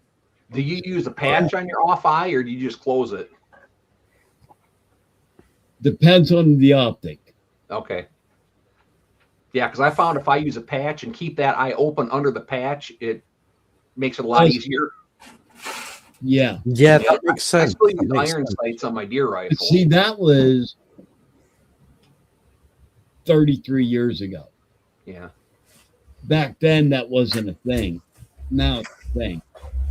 I actually found a new gunsmith fairly close to me that I got to go see next month because on my M15, in order to just have a straight shot, I have to move the rear sight almost 30 clicks to the left. So the last place I took it, they said, well, we think when they mounted the barrel in the upper receiver, it may have been rotated a degree or two. So that's why everything's off. So he's going to pull the whole thing apart and rebuild it because Armalite went out of business. So I can't send it back on the warranty. But this guy's been doing it for a long time. So he's going to pull the whole thing apart and see if he can get it fixed for me. Yeah. Squirrel Hermit, you speak the truth. You do indeed speak the truth. Well, I think my arms are shrinking because I just can't hold the book out far enough to be able to read anymore. Especially the map in Module A2. If you've ever tried reading the map in Module A2 when you get past the age of 40, God. These are a few things I painted before my eyesight went. That's one of my. That's awesome. Did the basing myself. So all that stuff on the base is homemade. Holy smokes, Squirrel! You the man. Whoa, Squirrel Hermit. Whoa. There's that's a monk. I made the flowers on the bottom. There we are. You can see that. Oh my God! Hold on. I'm just Squirrel. I'm going to use an expletive now. You absolute fucking star. Squirrel. I would like you now to pick 5 modules for me to get next from the basic, expert, or AD&D line on print on demand. And I'll tell you whether I've already got them or not. But if I haven't already got them, I will get those next. Thank you, Squirrel. So cool. I like it all. And I think Mercurius, if you can pick one as well, because you've been generous as well. And Skag Dad, if you're still here, you've been generous as well. You pick one as well. So Those are for the people who've done super chats. Pick 5 basic or expert modules, and if I don't already own them, I will get them.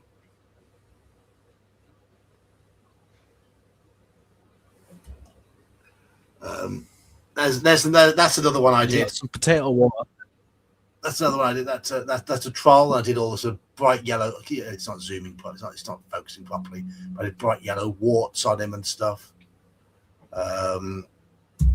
Unfortunately, there's a few I haven't finished, such as I think I have a few hundred I haven't finished. Yeah, such as that little fella's not quite finished. Can't see him anymore. That fella's not quite finished. Can't quite see him properly anymore. That cat thing, I need to redo the base. That's actually a cougar panther type thing. But I make all the grass and stuff on the bases. I did that on a few miniatures, but in the cases that I keep them in, they've got like foam bottom and top and sides, and it's a little bit abrasive, and it'll actually pull the grass off around the edges. Yeah. Oh, the way to get around that is like I've done with that one. Don't use any grass. Just use bits of that's grit that would go in a budgerigars cage with a bit of sand, and I just coated it with sort of like a creosote sort of stuff to blend it all in. It works nicely. And the guy who told me how to do that was Chris, the guy who made the original Yelp Geek logo on my channel. Oh, okay. Very creative chap. Crooked Staff. Nice. Crooked Staff is his blog. He's a really creative guy. Brilliant painter. Brilliant painter. He doesn't think he's any good, but if you've seen his work in the flesh close up, it's so natural, so good. So fair play to him. Well done to him. Right. So I'm waiting for some suggestions to come in. Currently, okay, how many characters will die in the Mountains of Madness campaign? The winning vote is most of them. So I thought Cthulhu Fatan would win that. But... And that's what I voted for. Yeah. Most of them is the answer there. So of the 6 or possibly 7 that will start, you're saying about 4 or 5 are going to die. Okay. I'll make sure that happens. I'm just going to say, right, I'm going to die, Mike's going to die, Anne's going to die, Joker's going to die, Andy's going to die. You think Manfred's going to stay alive? I think Manfred will stay alive somehow. I think Michael's going to die, definitely. I mean, that's just the way Mike it is. Always just...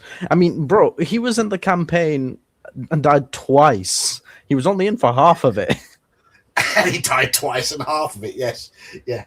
But he does tend to play the tragic, classic English-style hero, doesn't he? That's the sort of thing, or the tragic hero is Mike's character. Yep, Manfred's in my campaign too. He's the squire to the cavalier. He's the one that owns the straw piglet. Right. In fact, you know what? Yeah, fuck it. Manfred's gonna die as well. We're all gonna die. The new player, they're gonna die. Everyone's gonna fucking die. I didn't know Manfred played in your game, Alaka. Oh no! As an NPC, he's in there. Oh, right, okay. He's the one that he doesn't realize it, but the girl that gave him the straw piglet is actually a fae. She was replaced in the crib as an infant by a fairy creature. So that'll come into play later on. Is Joker in your campaign? No. You should put him in there as like the town drunk that no one can understand. Well, the way I've got this world set up is there are 3 main arcs. They're almost done with the chaos, the chaotic evil arc. And next they'll be going into the lawful evil arc and then the neutral evil. And the neutral evil is going to have Expedition to the Barrier Peaks adventure is going to be the ultimate end place of that, because this ship, when it crashed, is trying to bioengineer the planet to something that their life forms are able to use. So they are creating creatures to send out to basically kill off everything so that their race can then re-inhabit the planet, but all members of their race died in the crash. So it's just the robots and the automated things that are sending out the stuff. And there are no very old elves in my campaign because they were all captured, and like in the Matrix, they're all in a room with things on their head and they're sucking their brain power out to power the AI. That was Elfbait, ELFB8, experimental life form. Bravo. Right. That's funny. I like that. They found him and he had that tattooed on his arm. They had to kill him because he was insane, but yeah. B8 bait. That's funny. And there are no gnomes because the gnomes got wind that there was this technology stuff. So they, as an entire race, started migrating to this area, became irradiated, and they turned into the Vegapygmies. Just want to prove something to. And yeah, Squirrel Hermit, he was in. I put in Cult of the Reptile God, and he was the crazy guy, but instead of having a pet ferret like he did in the module, he had pet squirrels. So he was the Squirrel Hermit. Hey, the Squirrel Hermit. I can't find my copy of UK 1 or UK 5, but yeah. UK 1 would be really, really cool. Those are originals. Those are in good condition. Those are proper 1980s originals. Just pulled those off my shelf. UK 1's in there somewhere, as is UK 4. Yeah, and that pulls up kind of a morbid thing for me. I had back when the TSR Museum, the Dungeon Hobby Shop Museum, was still around, I left all my gaming stuff to them in my will. They're closed now, so. Oh, you need to redo your will. I gotta find a younger person that's going to outlive me that might be able to make use of it all. Yeah. Because all my friends that I game with are old farts There's like me. There's UK 1. That's my original of that. I mean, I'm not that old, but I don't think I'll make any use of it. So I can't find UK 4. Where's UK 4? Oh, where's that gone? Which one's that, John? Let's see. Every time you say UK with your accent, I think of Aikido with stay and uke. UK. It's When a Star Falls. Put it in this. Right. It's one of the first ones I rebought when I got back. I think I have 1, 2, and 5. You haven't got 3. Daniel, I have to run you through 3. I have to run you through 3 at some point. Run me through the whole series. That'd be cool. I don't know where they've gone. I've ran 1. I've been hailed by Roland Bishop. Hail Harakar. May you live forever. When I ran 1, or I was subbing because the DM wanted a break. He metagamed the hell out of it. So like 2/3 of the way through, said, I'm done. You're being an ass. And I quit. Yeah, I mean, 1 is a sort of module which it's a heavy roleplay module. I think it's an excellent module, very creative, really good idea. It's not going to work for every group, but it's one of those modules that, in the hands of the right group and the right DM, it's a work of genius. Well, like I said, he metagamed it, and I'm like, really? Oops. Boom. I called him out in front of everybody. It's like, you're being an ass. You know the module. I know that.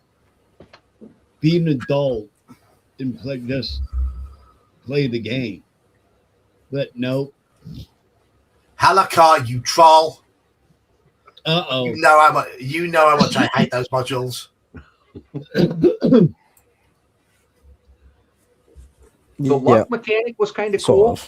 Oh, that's funny. I own all 3 of those. I bought them when they first came out. God. They are shit. All three of them. No, oh wait, no, not. Well, you said you'd do it. They say you can't judge a book by the cover. Well, it's the reverse on those because the covers are pretty good. I think the covers are awful, and they're better than the books themselves. But hey ho. Right. Roland has asked, is there a new character introduction mechanic? When I do Call of Cthulhu, what I do is I normally have a chat with the player to see what sort of character they want to bring in, and then just at an optimal time in the next session, just have the character sort of be introduced to the group in some way, and it's up to the group to get to know. Hi, yeah, I exist. Hi, I'm gonna join you. It's never quite like that. It's more okay. It's sometimes a little bit corny, but Contrived character introduction. The Sean. it's not quite as bad as the way Sean did it. It's completely contrived, but there is a bit of contrivance there. Yes, because it's important that players get back into the game. Things don't always have to make perfect sense. You just want the players to be in and playing and enjoying themselves. And that is the single most important part of any game. Get the players involved, get them enjoying themselves. And it's always easy to have them be slaves or prisoners that the party frees. But it gets to the point where that's kind of that's almost as bad a trope as you were on a ship and it wrecked and now you all wash up on the shore and here's your adventure. You're all in an inn and suddenly the inn door flies open and there's a bedraggled stranger shouting, "There's goblins raiding my farm." That's happened so many times. Yep. And how many people in the inn say, sucks to be you, and go back to drinking? Yeah. Well, how many people should do that? Yeah. Or most clerics will say, you probably offended your god. You brought it on yourself. Yeah. Apart from the paladin stands up and goes, "I will defend you." And everyone else goes, "Oh, God." It's Mike. It's Mike, yes. Godfrey. That's a shame. How much money do you have? Who holds the lease on your land? Those are sexiest questions. Is your daughter betrothed yet?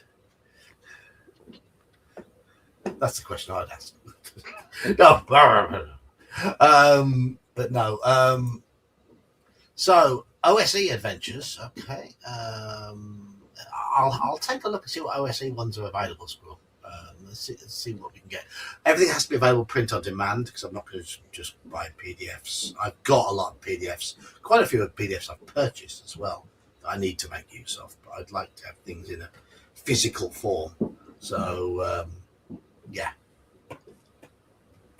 I will spend that money wisely. I believe last year Squirrel Hermit gave you a generous donation towards your glasses as well. He did, I believe. Was that 2 years ago? If it was 2 years ago, time flies. I can't remember. But Squirrel Hermit has been very generous over the years. So thank you, Squirrel. Thank you, Squirrel, as always. But no, I will not be using the money to buy CB1, CB2, and RS1. No. I draw the line at those. Man's got to have his boundaries. Yes. I was thinking... Forest Oracle, yeah, sure, you'll do that, but not these. No, I didn't buy Forest Oracle. I won't buy Forest Oracle. That's another one I bought when it first came out. Because it's like N1 is so good, or N1 and N2 are so good. This one's got to be good too. John, I would buy Forest Oracle, send it to him, and make him run it. What, me? They did an expansion for B4, Lost City, that was part of a tournament. I think it was in Texas. It was like the Texas Con or something like that. And they have copies of that for sale that weren't too expensive because I actually bought that. And Dragon's Foot had a big expansion. They had the B4 campaign setting. So when I finish my entire campaign, they're going to roll up new characters and start again, and it's going to be entirely around B4, and that'll probably take them to at least 10th level. Fantastic. B4 is a good.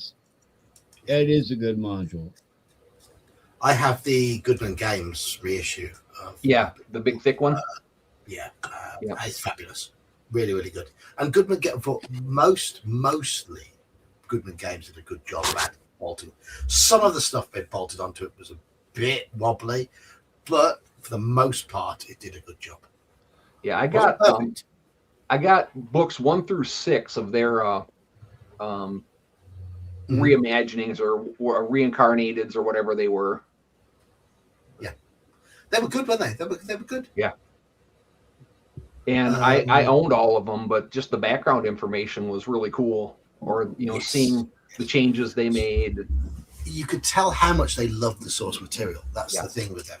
Yep. They respect the source material, which is vital. I think when you're doing that sort of development, and I mean with B4, I had issues running it, but I think the issues were more associated with 5e mechanics. I should have forced my group into playing it as nature intended, using basic D&D, because 5e gets a bit out of hand, and the balancing in the city part of it was completely out of whack, because there's so much loot, so much magic in the pyramid on the way to the city that they could just march through the city and go rah and just dominate it. That's not what you want. It's not what you want at all. It doesn't fit. So use the original module that is provided in B4 and convert the old stuff back to basic D&D, expert D&D, and it's perfect. Which one's B4? Lost City. All right. Okay. Yeah. What? One of the greats. I like that one. What do you guys think of Isle of Dread? Me? Isle of Dread. Don't know. Yeah, I know we're jumping from basic to expert, but I haven't run it since I was 12 years old, and I would love to, because I did a horrible job when I was 12 years old. I would love to run it again. As would most 12-year-olds, to be honest. Yes. I think it's a lovely little sandbox. I understand that people might not get the whole dinosaur thing. That was my favorite part, because I was I like dinosaurs. Absolutely. What nerdy kid, sort of between the ages of 11 and 14, doesn't think dinosaurs are cool?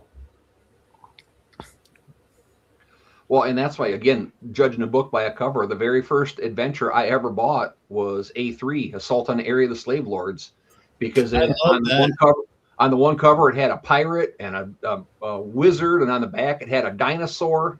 I mean, just looking at the outside, it's, oh man, this is gonna be so cool.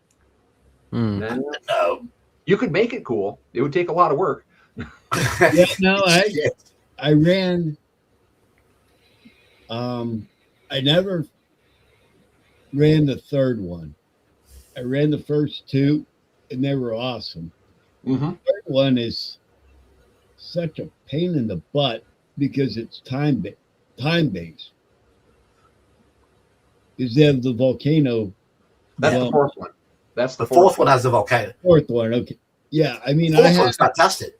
The fourth one's fantastic. The third one's a terrible one. The city needed more detail and a reason. Yeah, that's why I would run the first two all the time and say, okay, you killed, they're done. And I didn't want to get any more involved. Got too hard. You could fit something like the Isle of Dread into the Mountains of Madness, like the old the movies from the 60s and the 70s where the airplane is flying over and, they go through the fog bank and they find an island full of dinosaurs, or they take the submarine under the ice through the channel and they pop up in dinosaur land. Yeah. But my nerdiness would go ding, ding, ding, ding, ding. Dinosaurs can't survive in an ice environment. Well, it's only ice on the outside because you get inside and there's a volcano and all that keeping it warm. Oh, fair enough. Yeah, I know that. I don't remember, like the very last dinosaur, the land that time forgot, something like that. It was a German U-boat that sank a ship, and they rescued a couple of the Brits that were on it, and they ended up going through there. But yeah, at one point they're shooting a Styracosaurus with the deck gun, and that was kind of cool. Yes.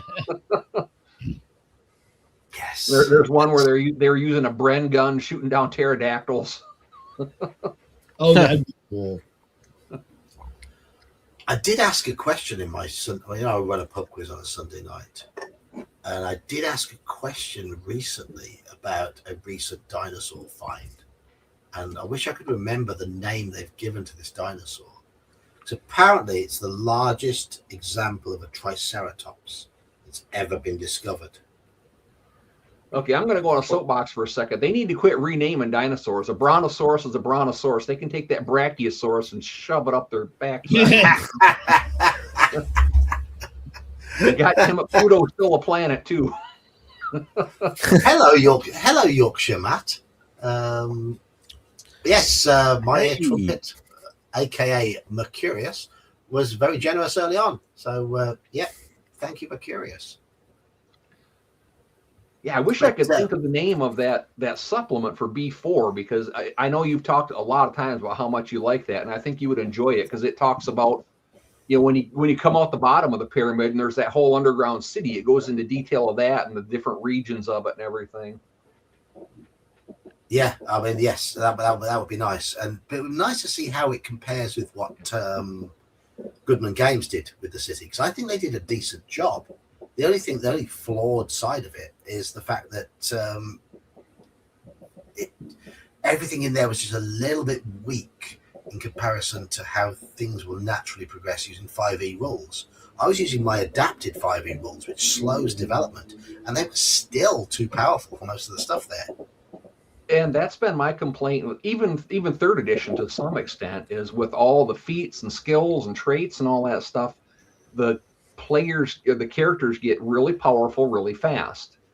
And It was the same thing. I mean, we had that kind of creep back when I was playing AD&D when I was really young, because it's like, you'd throw in the big bad guy that had the really cool magic thing. Well, the party's going to kill the big bad guy. Then they've got the really powerful magic thing. So then you got to put something bigger in. And Arms race. Snowball. Yeah. So now I do a lot of expendables or consumables.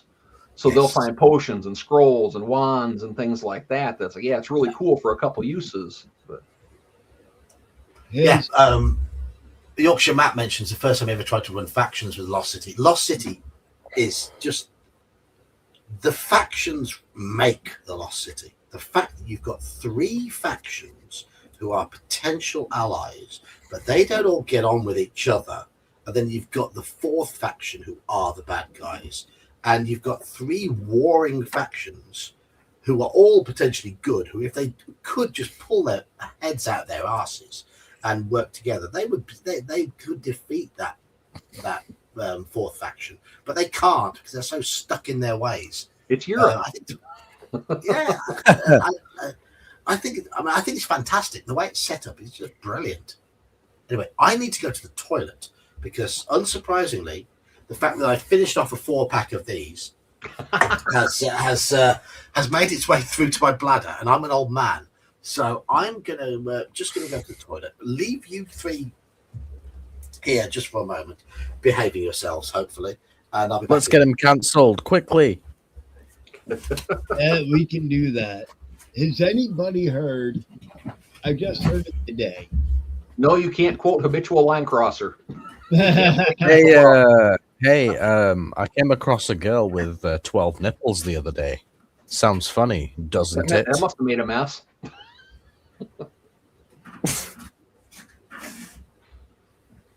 But Has anybody heard about a 6th edition coming out for D&D? Well, they've got, was it D&D Beyond or something like that? I Well, don't. no, today, one of the YouTubers I follow, they maybe play testing a 6th edition.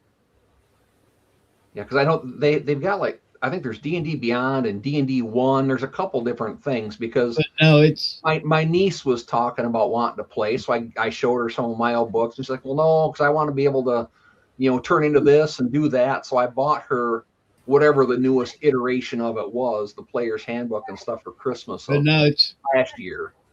not Beyond or any of that other current bullshit. It's a Well, 6th I've heard the edition. newest one, they want to make it where it's all online. I mean, you don't sit around a table and play anymore. It's all done on virtual tabletop. And Yeah, they're killing that too. yeah. But Well, because they're not coming at it from the aspect of when D&D first came out, where it's gamers that want to make a fun game that people are going to like to play. Now it's all about how can we keep milking money out of this license, exactly. because you didn't need to do that. I mean, if you had a monster manual, a player's handbook, a DMG, and an imagination, you never needed to buy a module ever if you didn't want to. You mean by box set? I was good. It was easy. But yeah, like you, Monster Manual, yeah, those 3, and graph and hex paper. Yeah. I don't know how much graph paper I took from math Oh, classes. dude, I have some hex paper that's probably 30 years old. Yeah. I've never used it because it came on a really cool print that was kind of yellowed with like the turtle-leaf and stuff on it. And I didn't want to use it because it was too nice. Yeah, I bought back in the 80s, I bought some of the hex graph paper and I taped 8 pieces together and I drew out my whole world on that. And that's it. I've still got the rest of the pack. The cover, the glue is separated, so the pages are loose. But yeah, I've got 40-plus-year-old graph paper. Actually, I wish I had kept a copy of each one of my original orange character sheets. So I photocopied some that were because we'd take them and just run them on the Xerox so they're black and white. So I photocopied them and did a yellow back color so at least they look like the original. these are like shipment files that were great when I was DMing for party groups. I have like an inch of them because I could write the character and all their stats, Mm-hmm. and I had it right in front of me. What I use, when I draw maps and stuff now, because I like drawing maps, I find it very therapeutic, very relaxing, and even though I'm not a good artist, I can draw a decent map. I learnt the what's his name, the Dyson Logos method of drawing maps. That Just sort of adapted it for myself. Cool. yeah, they're like 30 years old. And what I do now is I've got a PDF template of a sheet of dots with about half a centimetre between each dot. They're quite pale dots. But I use that as my template for map drawing because I find that I can easily shade over the dots in places to mask them, but they give me a good guideline as to. It's not as intrusive as having like a grid drawn on the page already, because I like to. Yeah. So I print out that PDF now and just work from that. I did a video on how one of the first videos I ever made for my channel was me drawing maps. Yeah, I use that for the ones I draw now, because before I just had the rooms. I didn't have any of the, the blocking them off and putting borders and all that on it. Yeah. So It's yeah, effective, isn't it? It's effective, isn't it? It's easy. It's easy. It's dead easy. I did a nice little map in about 10 minutes on that video, and it really requires no artistic skill whatsoever. And, I see Squirrel Hermit talking about having a 40-year-old city map. Yeah, so at some point I left my big book of maps and graph paper over to buddies of mine's, and he's always of the mindset, if it's a drift, it's a gift. So he kept it, and we don't talk anymore. But I had my the city of Saltmarsh that I drew back when I was 14 in that. I've never drawn my own Saltmarsh. I did sort of use the version of Saltmarsh that they did for D&D 3.5, sort of adapted that for their own use. It's a little less fantastical than the 5th edition version. I think of all the 5th edition products, I think their Saltmarsh reissue, where they did the original 3 modules and then threw in 4 modules that had been done in Dragon and Dungeon magazine, that fitted the whole campaign and just sort of adapted it all for 5th edition. I think it's one of their strongest products. But I don't like what they did with Saltmarsh itself. They made Saltmarsh that's meant to be a gritty, sort of quaint English style fishing town, as described in the original module, because that's the whole ambiance of the series. They made it a little bit too fantastical. It's different, just because I'm from a different geographical region. Yeah, I always thought of it as like a Massachusetts fishing town. Same thing in New England. Probably very similar, though. It's probably very similar. A bit of a backwater. Lobster fishermen. A bit of a backwater. People there are a bit rough and ready. The inns are popular in the evening with drunken fishermen who are quite tough, quite coarse in their language. But yeah, I think that's the way it should be, rather than your Forgotten Realms type nonsense. Well, Robert Howard had written a few really short stories, like 2 and 3 page stories about a fishing village. And gosh, I'm drawing a blank on what the name is, but there were a couple of them that were really interesting. I mean, there's one about a guy that was wrongly hanged, and his body came back, and basically that's what I always picture my revenants as, and chased the guy who was truly guilty through the village. Did you ever hear the classic English story about hanging? I don't know if people in chat will know this, but there is people who live in the village, the northeastern town in England of Hartlepool, have been nicknamed monkey hangers for years and years and years.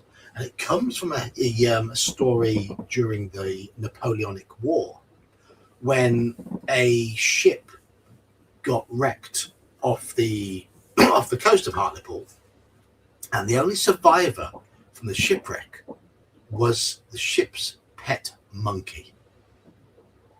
And the inhabitants of Hartlepool hanged the monkey. Their logic was it had to be a French spy because it couldn't speak English. And that is a true story. Look up Hartlepool monkey hangers. That happened. Svinfilka, you are miles behind at the moment. Yeah, my knowledge of the Napoleonic Wars is from reading all the Horatio Hornblower novels. I haven't read those. They're excellent. They're old naval history and battles and all that has always just been a point of interest to me. So I thought those were good. And there's like 12 of them all together. I mean, I freely admit one of my big nerdy pleasures is learning about famous battles, the tactics that were employed, the weaponry, what historically we know about them, that sort of stuff. And just try to work out what I believe happened based on what we know and the logic behind it. And I think I'm an absolute nerd when it comes to that. Love it to bits. Talking about hanging the monkey because he had to be French. That reminds me.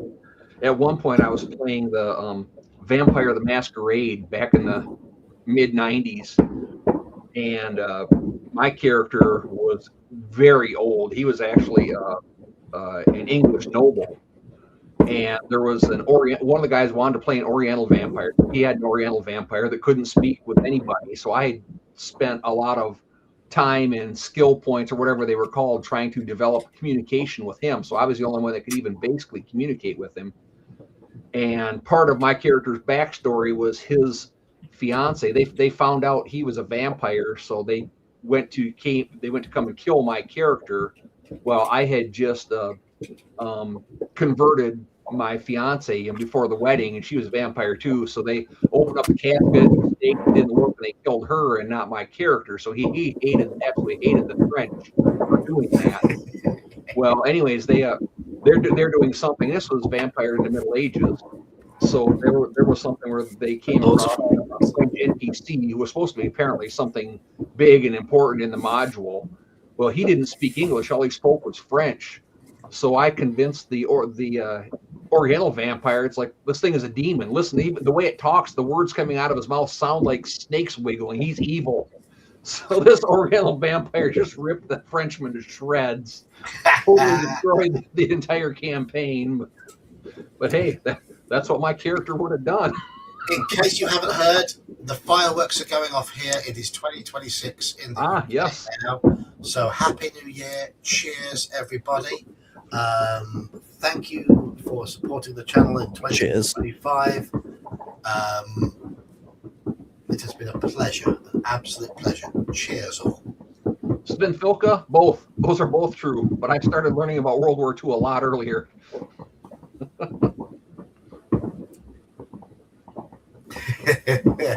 Yes. And of course, we all think about the Roman Empire. Oh, yes. How many times a day does a man think about the Roman Empire? I have to admit, I've thought about the Roman Empire. This is now the third time, because I did watch a video about Octavian when I was at work earlier. Octavian, who became Augustus. And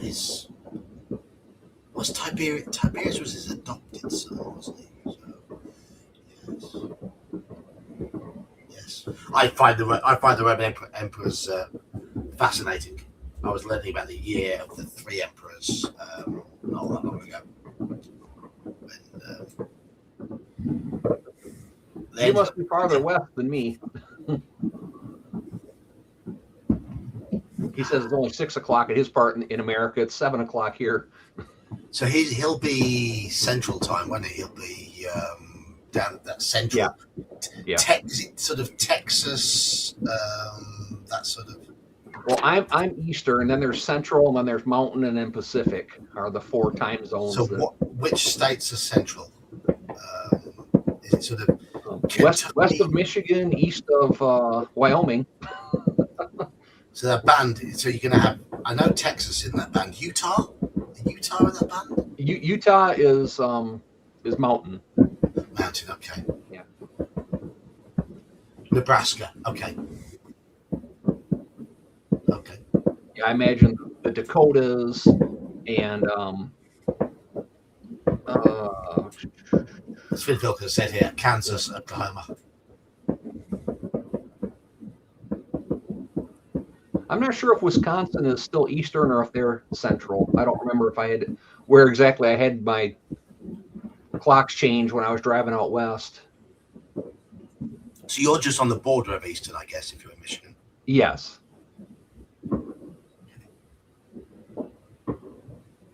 Nebraska is the only state split lit by time zone. That's interesting. That is interesting. And I think that's like we've got 1 or 2 states that don't observe daylight savings time. Interesting fact. Whoa, that's so weird. You guys both said the exact same thing at the same time. And spelt it exactly the same with same capitalization and lack of full stop at the end. There you go.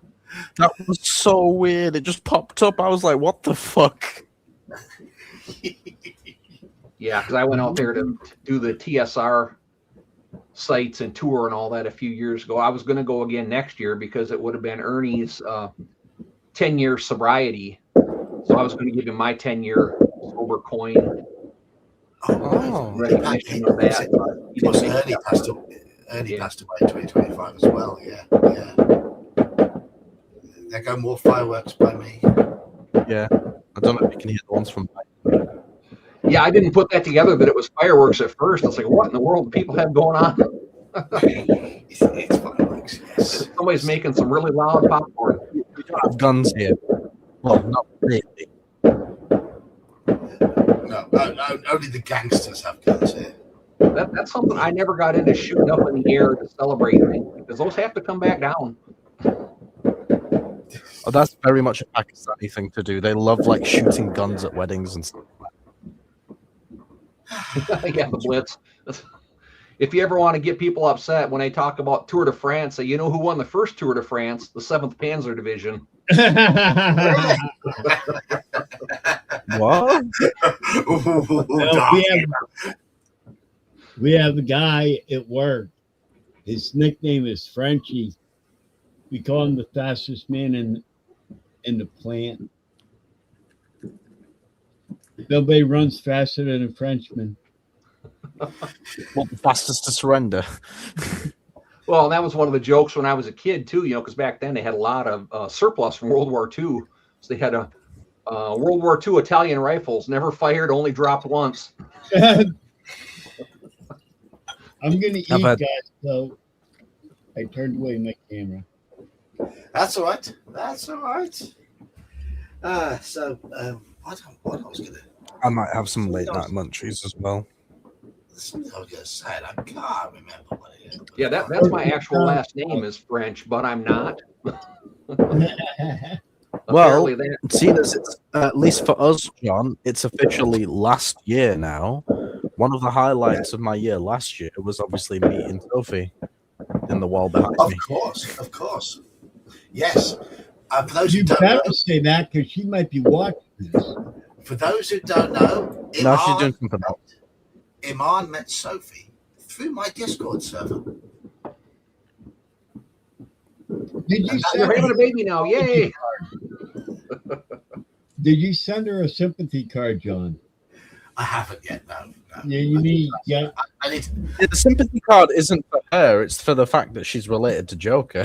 okay.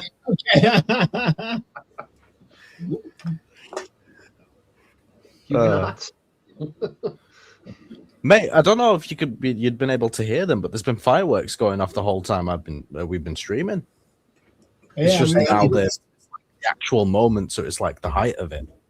Yeah, We gotta anyway. go for 'em. We're supposed to get an inch or two tonight, so I get to shovel tomorrow on my day off. Oh, lovely.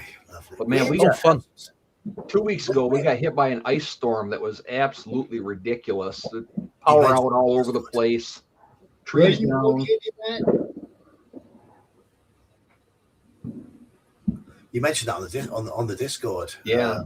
Thankfully, we don't get those over here. We have been forecast a bit of snow over the next couple of weeks, though Birmingham doesn't tend to get much because we are fairly warm by UK standards in Birmingham compared to where Iman is. Well, you get a lot of moderation from the water too. Yeah. For us, it's the opposite. We get lake effect snow. Between Thanksgiving and Christmas, we got over a foot of snow. Because Where are you at again? We're further north than almost all the cities in Canada, aren't we? Here in the UK. Yeah. But our temperatures don't tend to dip below freezing all that often because we've got the Gulf Stream. We got yesterday up by Dunkirk. They got 2 feet of snow in one day. You know, I used to dream of that as a kid, and that phone call in the morning, school is closed. Never happened. Never happened. Used to hear about it happening. Never happened to me. Very rarely. Over the next couple of days, the Upper Peninsula here in Michigan is supposed to get up to 2 feet of snow with 60 to 65 mile an hour winds. So the Mackinac Bridge that connects the Upper and Lower Peninsula, that's been limited and closed. Yeah. Iman, get saving. Sven Filker's ordered it. Oh, I don't know. That depends on what kind of wedding she wants as well. Give them a chance. So they've only been going out for what? About 4 months. Hey, Iman, 5 months. honestly, Oh, you got knows the first wedding, you go all out. I dropped like 15 grand between the wedding and the honeymoon. The next two, the only wedding you need, mate. the next two, I went to the judge. $25. I'm done. Right, so the poll finished on 16 votes with only 1 or 2 characters dying. Yeah, no pressure. Swim filter, you're right there. No pressure. So, chat seem to believe only 1 or 2 characters will die during Mansions of Madness. It's going to be more than that. Oh, ye of little faith. Oh. How many people in chat have not played Call of Cthulhu? Genuinely.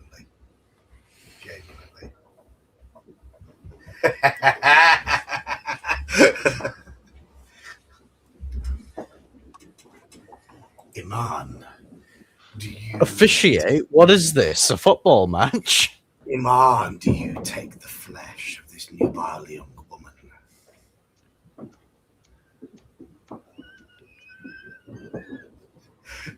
Yes.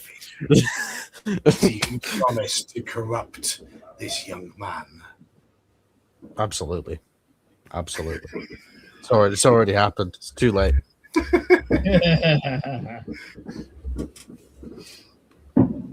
Yes, She's we got all me- have hand map. You've got me watching anime.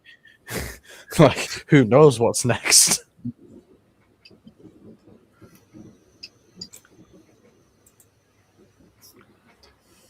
I was going to say it was something about French and France. I was going to say my brain has got to mush. I can't remember what we were talking about. You lot all got waffling on something else, and I forgot what I was going to say. It was going to be Something really, about really the French enlightening. surrendering or something like that. I can't remember what it was. It was probably very tactless, knowing me. That's how I get after a few drinks. Charles. Charles.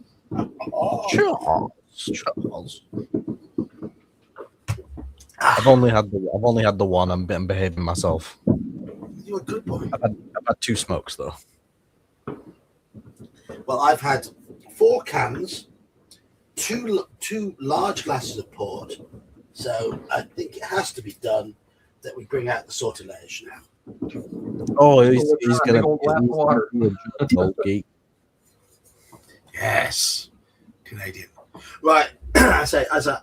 I do plan to go to Canada again this year. Yeah, and I might this time if I go, hopefully I do. I'll bring like a checked bag as well, so I can bring some more stuff back. Yeah. Because that'd be cool. I've got a lot of stuff I want to put in the auction or on the sale table. I've decided I'm clearing out a bunch of things I just haven't used or haven't really enjoyed in years. So I've got a pretty good sized collection of Star Wars stuff, and then everything I own that's 3E and 3.5 D&D I'm getting rid of. I need more room on my bookshelves. Well, Halakar, do you remember Bob who ran that game for us who passed away? Yeah. This year they had an auction for cancer charity, a Cancer charity. Yeah, I actually had a Redbox set I was going to put in for that, but I wasn't there to do it. I got that in the auction.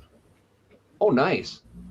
I think I paid $60 or something, which is probably twice the value of what it's worth, but it's for charity. So, absolutely. So, Bob, thank you for running a really good game. Myself and Halakar played in it, and it was very enjoyable. Yeah. That was the game where we named ourselves after famous rock stars. Yep. I was Lemmy. I can't remember who you were. I think you were Bruce Dickinson, were you? Yeah, I was. And we had to and the other father and son got involved, didn't they? And one of them was Kurt Cobain, and they just joined in. I was thinking there was a Gene Simmons in there too, but I don't remember for certain. But I know, yeah, everybody except all of us except for one were musicians. And I think he was probably the first one to name his character. He wasn't in on it. Yes. But Bob was a nice guy, and he played into it. He just grinned. He knew what was coming. Right.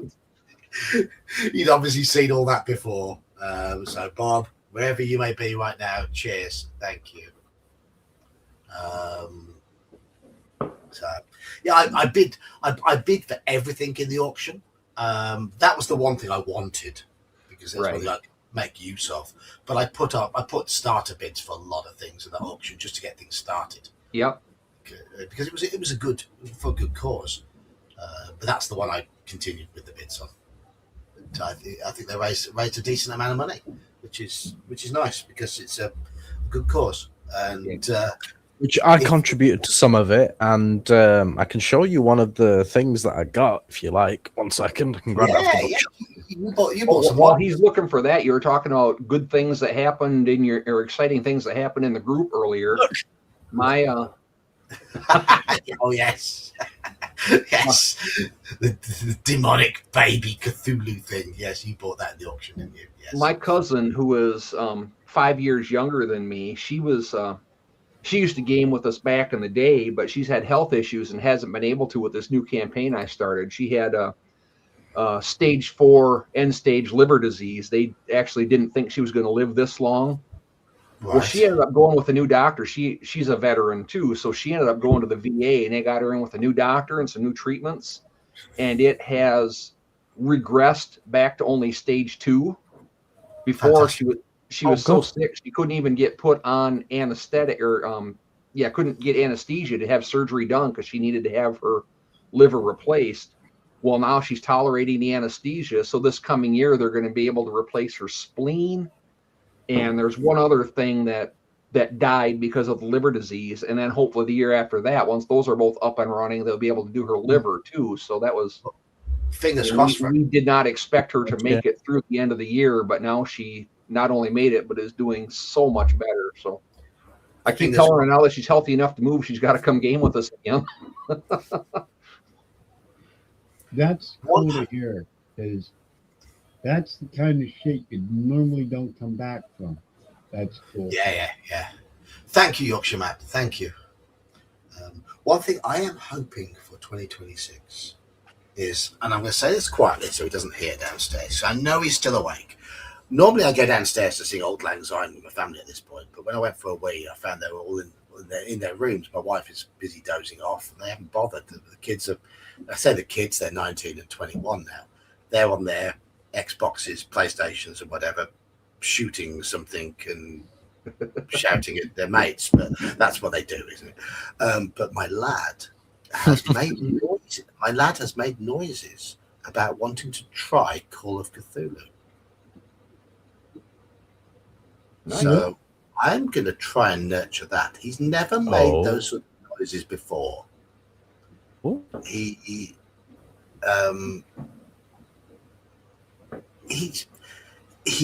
always been a bit of a nerd. Never really openly so. But if I take you back to when he was younger,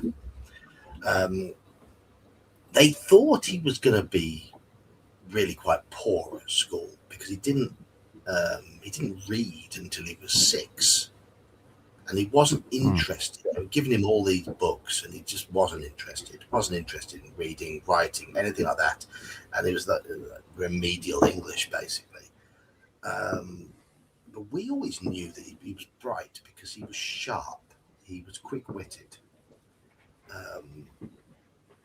I remember taking him to watch a motorsport event, and it was at a location where I'd driven it, and I said, and he was asleep. He'd been a bit car sick, and he was dozing off. And I said, Jake, wake up! We're at where Daddy's done some driving.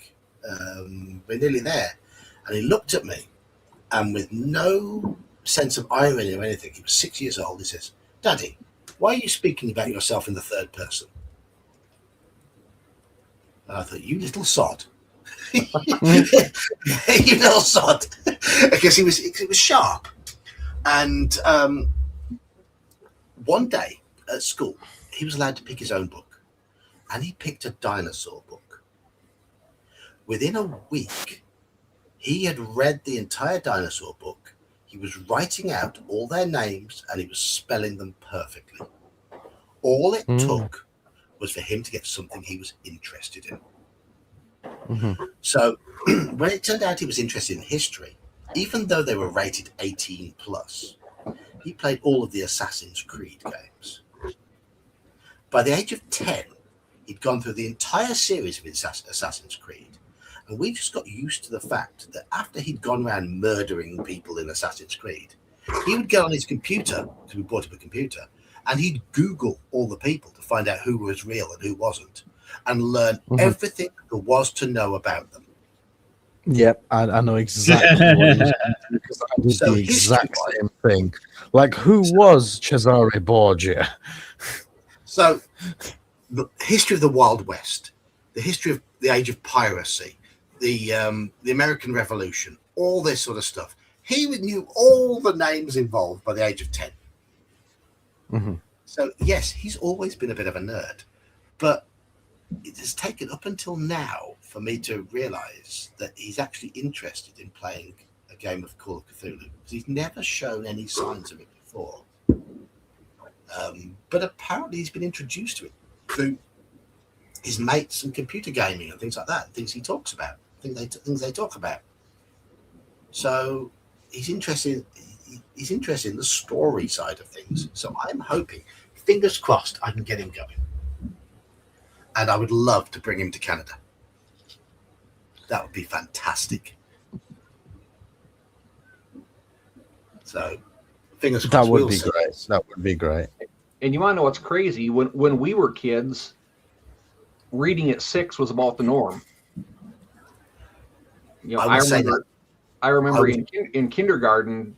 I mean, I could already read by then because my parents had taught me. But I remember kids that were 5 or 6 that were just learning the alphabet. I was reading at 3. I was reading at 3, riding a bike at 3. I was one of those annoying kids. I was always ahead of like my class in reading and writing and stuff like that. My actual handwriting itself was awful, but like my understanding of it was my penmanship grades were terrible.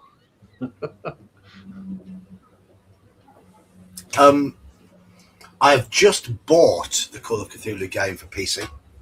I'm hoping to stream it in the new year at some point. Which one? The one, I think it came out in 2018. It's just called Call of Cthulhu. Okay, so not the Dark Corners of the Earth one. No. Yeah, it was, what was it, £2.50 or something on Steam. Like that, yeah. So I've bought it with a view of streaming it in the new year at some point. I haven't even. So Sophie bought it about a month or two ago, and I've been playing it on and off, and I just finished it the other day. And it definitely, story-wise, atmosphere-wise, it hit all the notes that I wanted. But just, you know, the way that transforming an RPG into a video game, some of the mechanics don't really translate that well. But it's not the game's fault. It's just the medium's fault, if that makes sense. Yeah. I'd like to I would say it's worth 250, absolutely, you know. Well, I want to get out of the habit of lazy video game streaming in January. I want to make a few videos. I want to get back into Tuesdays being my video making day. and getting at least one or at least a couple of shorts or a video done on a Tuesday and get that uploaded, because I've got out the Clericon knocked me out of the habit of doing that every Tuesday. Unfortunately, I just thought it's too easy. It's too easy to live stream. It's too easy. So I will be doing a short of my opinion of the Veiled Society first, and that'll be followed by a full review when we finally finish the adventure, and followed by hopefully some more Edgar Allan Poe readings.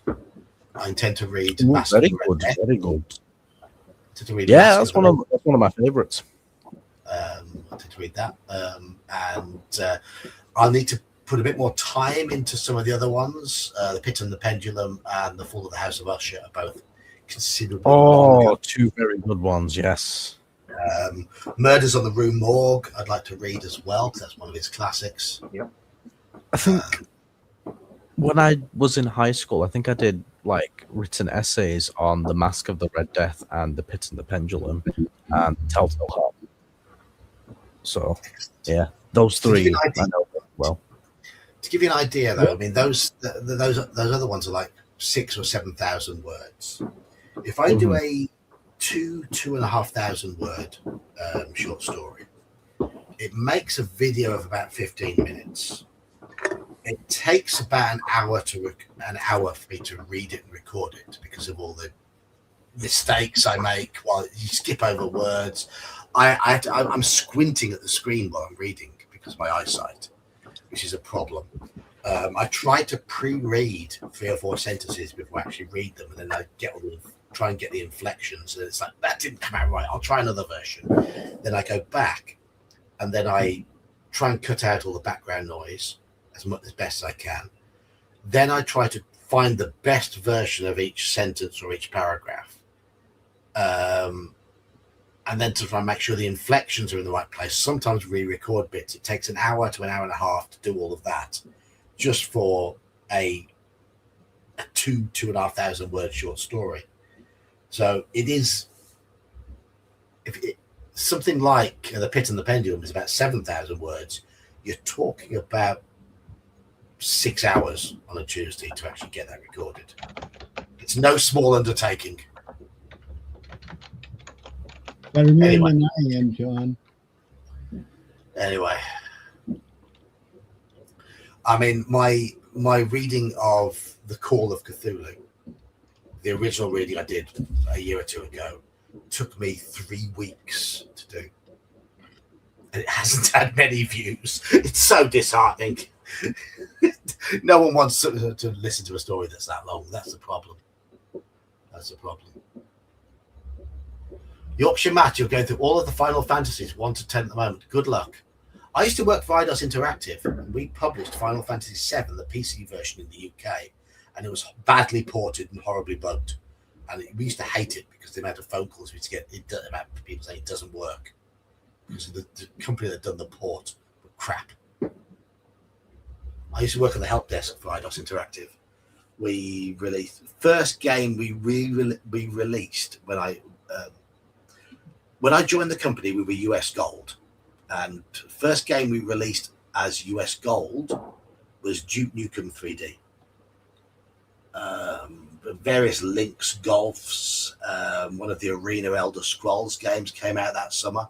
Then we were bought out by IDOS, and the first big game we released after we were bought out by IDOS was Tomb Raider. So we're going back to 1996, 1997 now, and I was there till 2001, working on the technical help desk, dealing with idiot customers 8 hours a day. It was wonderful. That's where I learned things like PICNIC, the acronym PICNIC, which in IT is problem in chair, not in computer. The amount of people, when I was telling them something to type in, I would say space. They would type out the word space. I mean, no, press the space bar. Oh, sorry. Where is the any key? Where's the any key? Trying to explain to someone the difference between a colon and a semicolon. These are all things these are all things I've done over the years. Where's the any key? I have heard that before. Press enter. Which key's enter? If you describe the way the arrow is on that one. Yeah, that key is called enter. You might call it return, whatever. Yeah. But please press that. Yes, press it. All that sort of stuff. That was my job. That was my first proper job after leaving university. And I miss it because it had wonderful moments. It was such an innocent time. It was such a great time for video gaming. 1996 to 2001. The Tomb Raider series. We did a version of Death Trap Dungeon. We did Legacy of Kain was one of our big games. Thief was another one of our big games. I know all those games. Deus Ex was one of our games as well. I know that one. 3D. I know that one. We had some good titles. We had a lot of shit, but yeah, we had some good titles in there. Trying to think what I was playing back then. Nice, Andy. Planescape Torment might have been one of them. Yeah, while I was on the phone to customers, I was busy playing Baldur's Gate most of the time. And the bad thing is, MechWarrior I used 3. to sell those games, and I can tell you which ones were shit if you give me the names, because I had to sit on them in my inventory for like 3 years until we finally went out of business. And here's another thing. If you were to download a solution, a walkthrough to Tomb Raider 1, 2, or 3, there's every chance that I wrote most of the text in that. That's cool. Because the first walkthroughs published for those 3 games on the internet were my work. That's cool. Nice, because I've seen a lot of those walkthroughs that are misspelled and poor grammar and poor punctuation. I was utterly nerdy when writing those. Yeah, I was utterly pedantic. I spent I was hours. going to say they need a pedant to do those. Oh, I was full on pedant mode when writing those. Completely. My boss was playing them. We got a script from the programmers, and me and my boss were at my house, and we were getting paid overtime into the early hours of the morning. Sat in my house with a PlayStation borrowed from work on my television, my old bedsit, and I'd be there with my notepad, and he'd be playing because he was better at playing, and I'd be writing because my English was better, and I'd be writing away, and he'd be reading from this script written in hieroglyphics because programmers can't write. Programmers have no command of the English language. They're typical. And he'd be trying to mimic them, and I'd be writing down what he was doing and trying to make it sound logical. And then the next day, I'd be in work, and I wasn't on the phones at this point. I'd be like, you lot on the phones. I'm your supervisor. I've got other things to do. You other 5 or 6 of you, you're doing the phones. I'm just typing all day. And I'd just be sat there typing up my notes, trying to make them seem to be, trying to meet a deadline to get them done. Yeah. And then uploaded. We put them on phone lines originally because that was a revenue stream. Sent them off to a phone company who recorded them and put them on the pay phone lines. But then $1.99 a minute. yeah. And then they got uploaded to the internet after that. So. And then there's always that one player that finds a way to combine things or mix things or whatever that no one ever anticipated would happen. It's like, well, I did this and this happened. It's like, huh? I don't know. You're right. That did happen. I don't know why. Yeah. I have no idea what happened. Yes, an ID 10T error. Yes, absolutely. Error code, idiot. Yorkshire Matt, which one's your favourite out of all the Final Fantasies? Because I grew up on Final Fantasy 7, 8, 9, and 10. I only ever played the first one on the original Nintendo when it came out because I worked at a video store at that point. And we rented those out, so I rented a player Well, and it's that funny. weekend and got through the whole thing that weekend. It's called Final Fantasy, but there's like fucking like 20 of them. Yeah. Where's the final? Did you see I'd finally finished Dungeon Master? Yeah, I did that. see on the Discord. Yeah, yeah. 41 years since I first played that game, probably 42. I was really disappointed that Yogg 7 died. He was doing really well. Yogg 10 got to the end eventually. Yes. Yes. But yeah, the lemon potion bug got Yogg 7, unfortunately. His stats all dropped to 2 or 3 or 4. They just all dropped, and he just got annihilated. I was like, oh no! I've only been playing him for about 5 hours. But I flew through with Yogg 10. Yogg 10 took about 90 minutes, 2 hours to the whole game because I knew where I was going by then.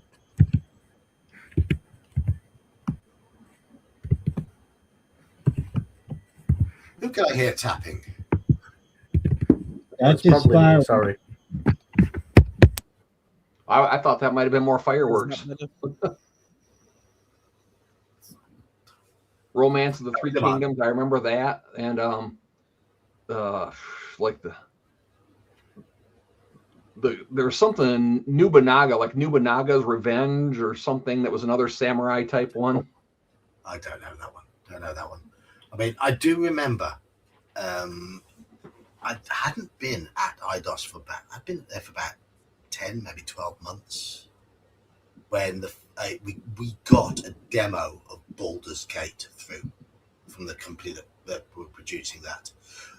A lot of what we did is we were in touch with the marketing and the tech departments from all the other companies, and we used to swap games with them. And we had this demo of Baldur's Gate through, and my computer at home was still quite crap at this point. I wasn't paid a lot, so I didn't have a great computer at home. But my computer in the office was really good. So I loaded it up, and I was just like, oh my God. This was the first Baldur's Gate. This was AD&D in a computer game. The first Baldur's Gate. Yes, it was buggy. Yes, it's probably alpha code. I didn't care. And I remember that. I'll always remember that. My first real D&D on the computer was Pool of Radiance, SSI. I never had those, unfortunately. Mine would have been the first Baldur's Gate. Yeah, I had those for my Commodore 64. Oh, God. My first one was the original Eye of the Beholder. My first D&D on the PC. See, the Commodore 64 to me is like this mythical thing, right? Well, then I upgraded to a Commodore 128. I didn't That thing was huge. Yorkshire Matt says Final Fantasy VII, the first one he played. Yeah, so Oh, I grew up on PlayStation 1. So it was... See, I never really got into the console games. I had an Atari 2600 and I had the original NES, and that was it. Everything else, I've always just been PC. My brother had a Super Nintendo with Mario Kart. Now we had like the little the Pong when that came out, and there was one that was a tank combat. It had a kind of a big console about the size of a keyboard today, that was semicircular shape. So you and your buddy each had one pair of controllers, and you could run your tanks around. The cool thing was, since I ran KB Toys, every time a new PlayStation or Genesis or anything came out, I had one at home a month before they hit the market. I've just seen that. That's tickled me. That's tickled me.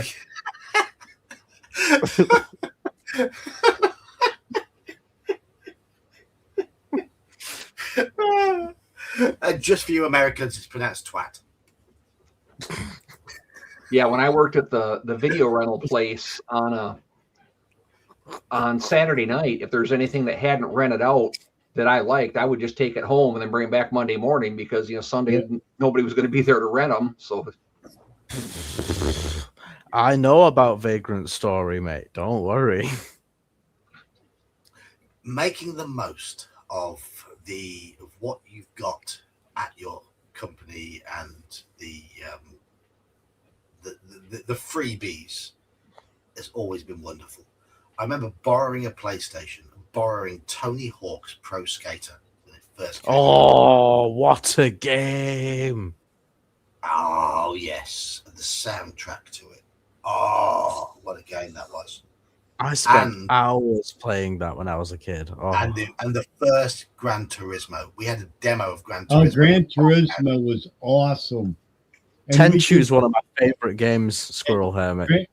Gran Turismo, you could hook up 2 systems on separate TVs, and we would sit back to back in my living room and get drunk as fuck and play against each other. Nice. It was fun as hell. Gran Turismo 2, I feel like, was the one, though. Yeah, Gran Turismo 2. Everything the first one did, but better. Gran Turismo had the GT3000, which was way overrated. That was when I was a kid, the best car in the game. You were doing all those training courses to try and unlock the better cars and stuff like that. The GT3000 was not the best so car. fun. The GT2 was awesome. The Pikes Peak cars were the dog's bollocks in GT1 and GT2. The Pikes Peak. Yeah, he would have liked. Yeah, that's what I was saying the other night. Pikes Peak, you would have liked the rally cars, John. Oh yeah, I played it. I played Gran Turismo to death. Absolutely. Actually, I still have it upstairs. I still have a PS2 with all my games upstairs and a black duffel bag. If you can imagine our office used to be when we expanded out a bit. We got to the position where I was the supervisor. There was the manager in another office, and there were 8 people on the phones who I was in charge of. And we all had games playing while we were on the phone to customers. So we'd be chatting away to customers. We'd chat away to customers with headsets on, like we've got now. And we would be playing networked StarCraft, we'd be playing networked Counter-Strike, networked Half-Life, all that sort of stuff while we were solving customers' problems. And one of the highlights of our of the time, we would close at lunchtime. At lunchtime, we'd have a little bit of a break. We wouldn't take a proper break to go for lunch. We would actually sit in the office and we would start a network game of something going on where we could all focus on it. And Age of Empires was a popular one for that. Yeah. Imagine 8-player StarCraft, 8-player Age of Empires, or Counter-Strike, our 8 players versus the London office, 8 players over a network, over an internet connection, where our office would be in a team against the London office. And it was a bit of a meme. I would always win Age of Empires. I would always win StarCraft. Those were my games. Counter-Strike, Half-Life, Quake, any of those games, I was shit. I was an absolute liability. I'd be the one who would drop. I'd be the one who'd drop a smoke grenade in the middle of my own teammates in Counter-Strike. I'd be the one who'd end up a game of Counter-Strike with 0 kills, 10 deaths. I was appalling. I'd be the one who'd be running around in Counter-Strike with just a pistol. So I got no money left to buy any weapons or any ammo. I was appalling at that game, but it became a bit of a meme. It was a meme. So it's one of those things. But we played fast StarCraft games using the basic StarCraft version, not the modded version. That took too long. What was the expansion called? Can't remember. We played the standard version, and we had an hour to play. It'd be an 8-player game, and we're basically rushing each other's bases because we didn't have time to have extend it out. And I would always play Zerg. I would always. Oh, they're annoying. And I would just build hordes upon hordes of those flapping things, and I'd got it down to a T. How I'd get 5 or 6 bases dotted out around the map. I wouldn't defend them, wouldn't care. Just whatever resources came in, I just pump out more of the flapping things and just swarm the entire map. I got that down to a T. Yes. Oh, hey, Brian. Hi from down on Earth. Brian. Hi, Brian. Hi, how are you doing? How is your trip? Yeah, he is high. He's like about fucking 38,000 feet high. Good man. Good man. Yes. Hey guys, Brood War had a lot of weird stuff they added to the game. It made it kind of That's Brood War. That's it. Brood War. Yeah. That's what I was thinking of. Yes. But they had so many things added that completely neutralized my tactics. My horde of mutalisks flying in. I'd have buttons 1 to 6 on my keyboard, would each be 12 mutalisks coming in different parts of someone's base. Just Oh yeah, just destroying buildings. yes, and I would just focus on all their supply depots, and then just back off and just they'd be like they can't build anything because there's no supplies, No resources. Yeah. Yeah, and then I would target all their little drones out there. Yeah, yes, great fun, wonderful fun. hey guys, I'm gonna get going. I got Have a good evening, Dan. Yeah, Good I got. evening. Cheers.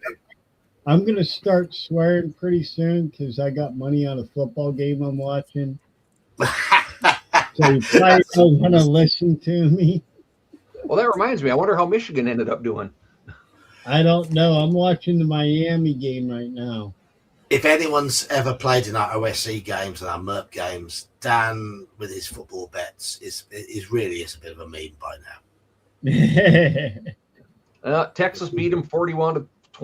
I think it said. Yeah. Damn. Dan, whatever you think that you should do the opposite, and then you'll start Well, winning. That's my problem. The spread is killing me this year. But yeah, I know. But I'm Irish and I'm drunk half the time when I'm making the bet. So then after I make them, I'm like, why did I do that? So, but I'll talk to you guys later. Had a Cheers. great time. Cheers, Happy thank New you. Dan. Year. Happy New Year to you I'll too. speak Take to care, you guys. when it's next year to you. But it's next year to us already, so he's gone. Bye. It is. So you, Alakar, you asked about singing Old Lang Syne. I'm not familiar with an Old Lang Syne by Dan Fogelberg. No. It's from the late 70s. He has such a beautiful voice, and I know you're a big music guy, so Yeah, I wasn't sure if you're familiar with him or not. Leader of the Band was one of his other really big songs over here. I have heard of Dan Fogelberg. I believe he had a hit over here. I can't quote its title right now. I would recognize it if I heard it, but I'm at that stage where I've had enough to drink that I won't recognize. Yeah, well, and that's something that I always forget too. It's like, the songs that were top 40 over here may not have been in England, because I watch Professor Iraq and he'll talk about the I song do as well, yeah. number 1 here, number 6 there, but only made it to 24 here. He did a recent video on Talk Talk, It's My Life, and described them as a one-hit wonder. And I'm thinking, what? Talk Talk, a one-hit wonder? And it's like, because it's their only hit in America. And I'm like, Right. they were a staple of the charts in Britain for 2 or 3 years. They were a great band. So yeah, it's one of those things where he seemed to mention one-hit wonders. I'm like, no, they weren't a one-hit wonder. They had loads of hits, but maybe only one in America. Okay. Yeah. But no. Yeah, that's one. I actually, I'm paid up through I guess tonight, but I had to cancel my Patreon with him because of just the Oh, way right. bills are this year. Yeah. Because I was an honorary producer. Ah. The only ones I had that I still do are you and Sean, because you guys are both inexpensive. Well, I'm as cheap as you can be. That's the lowest you can actually set memberships to in YouTube. So I just thought I can't offer anything special other than just having a Discord with games happening and regular streams. That's all I can really guarantee. Well, no, there is one thing. There is one Planet. I discontinued that one, and hers wasn't very expensive either. Yeah. You can do this if you remember.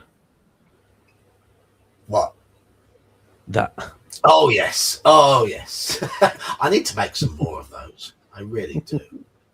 That Talking Daniel about old computer games that most people probably don't remember that were just so much fun. Civilization 2. Civilization. The second one, Civ 2, was just that was a blast. For me, it was Civ 4.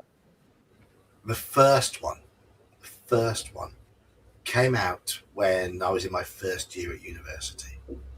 And it was the first game I ever installed on my first PC when I got it.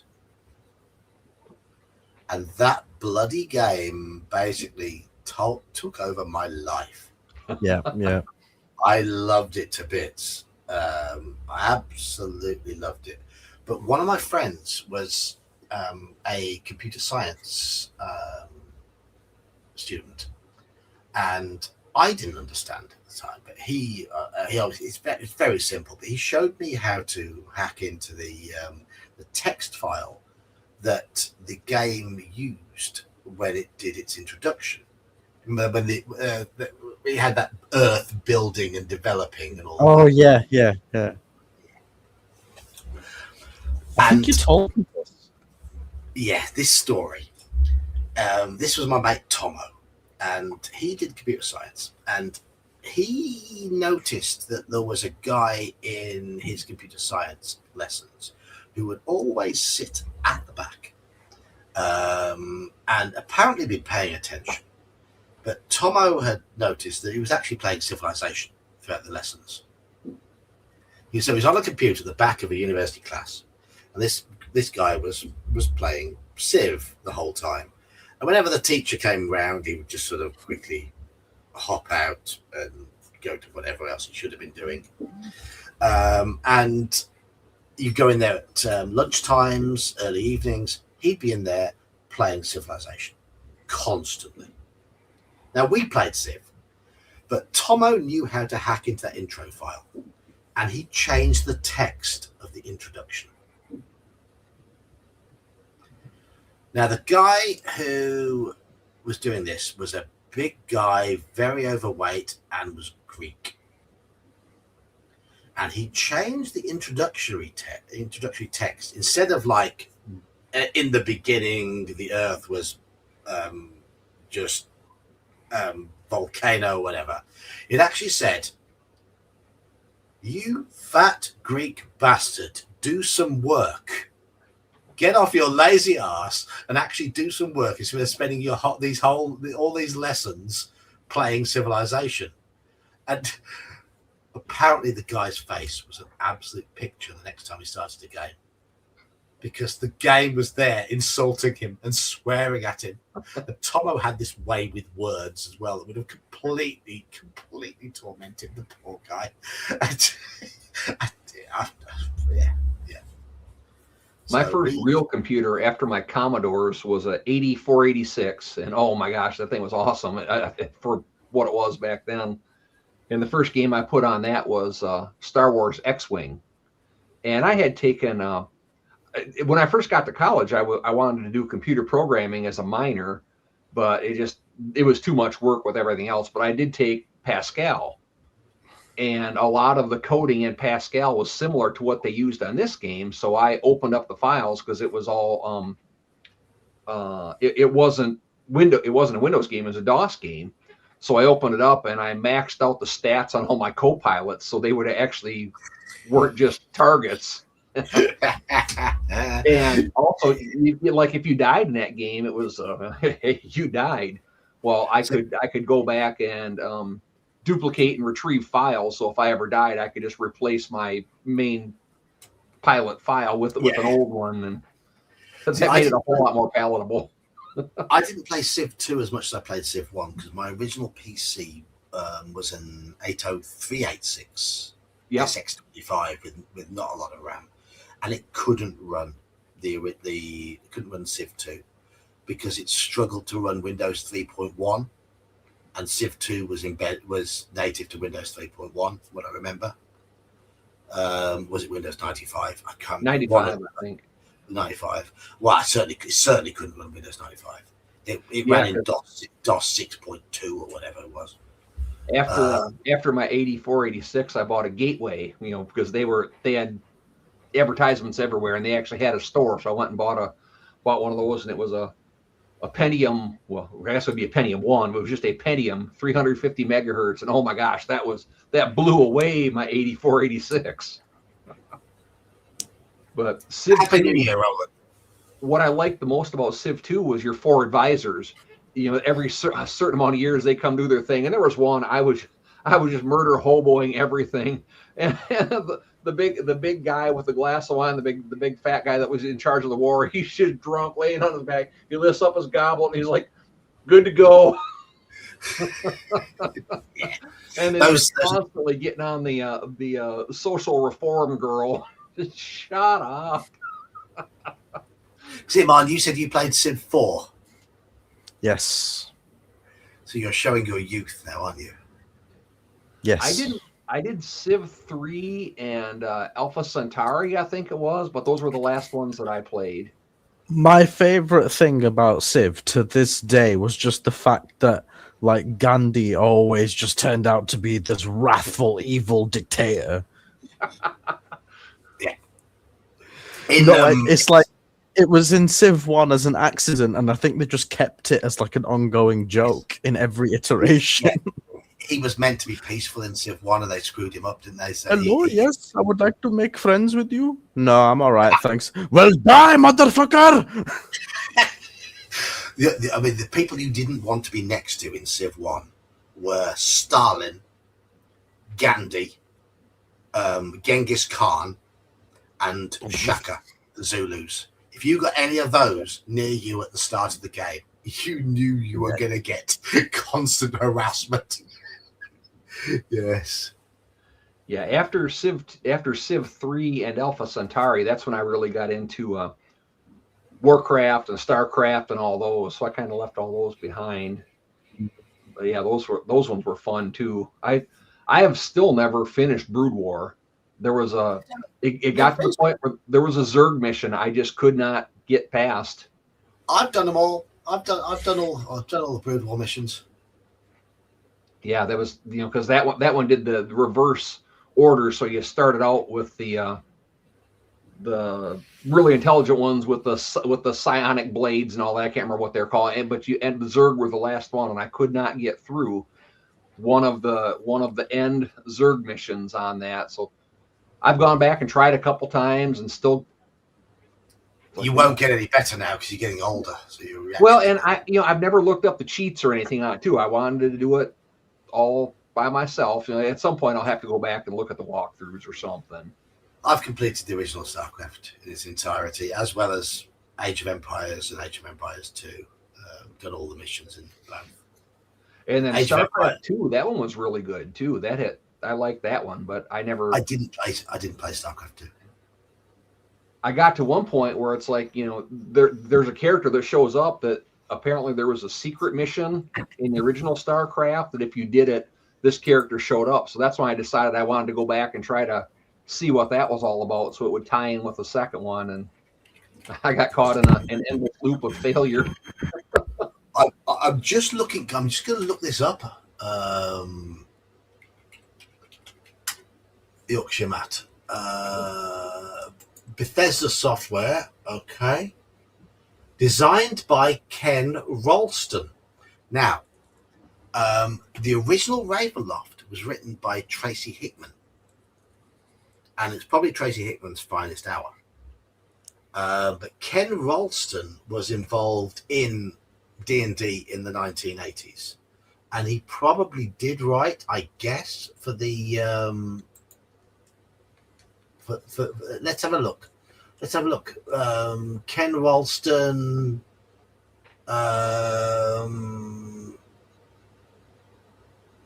He did. Let's have a look what he worked in. Doesn't look like it. No, not from what I can see. Oh yes, that's how I know Ken Ralston. The guy who was the producer of Oblivion wrote. Where is it? I'm just going to find my book. The only reason to ever play an easy mode Squirrel Hermit is if the game doesn't unlock the achievement for playing on a harder difficulty by default. Ken Ralston wrote that. Ah.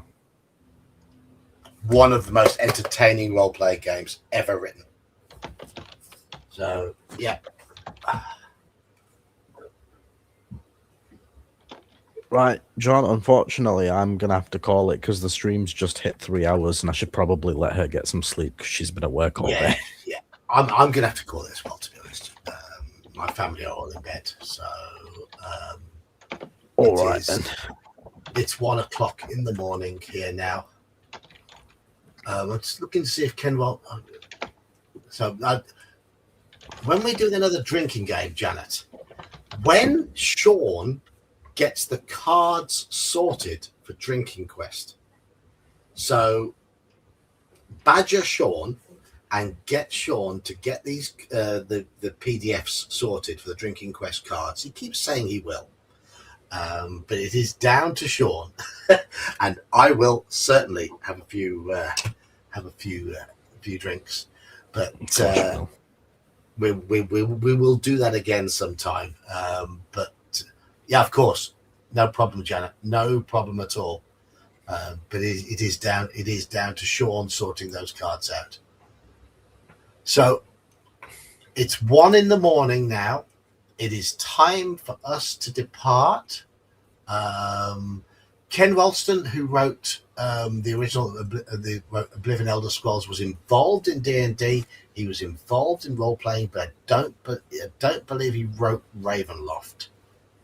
It's not listed on his list of credits here. He may have had some input.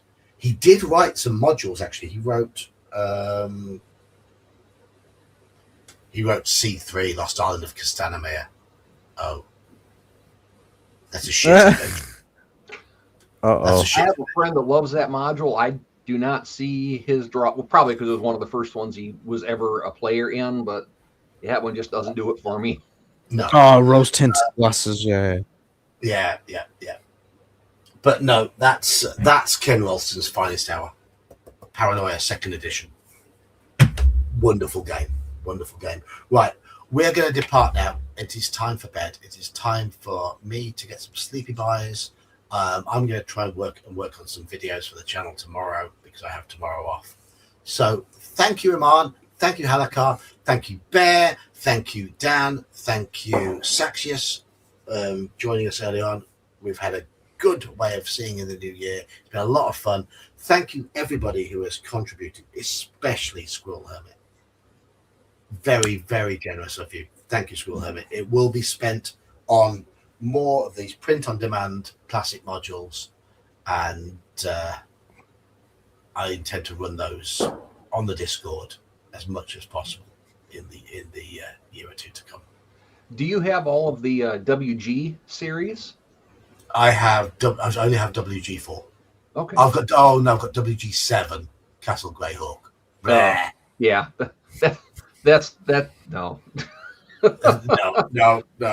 WG4 I've got, which is fantastic.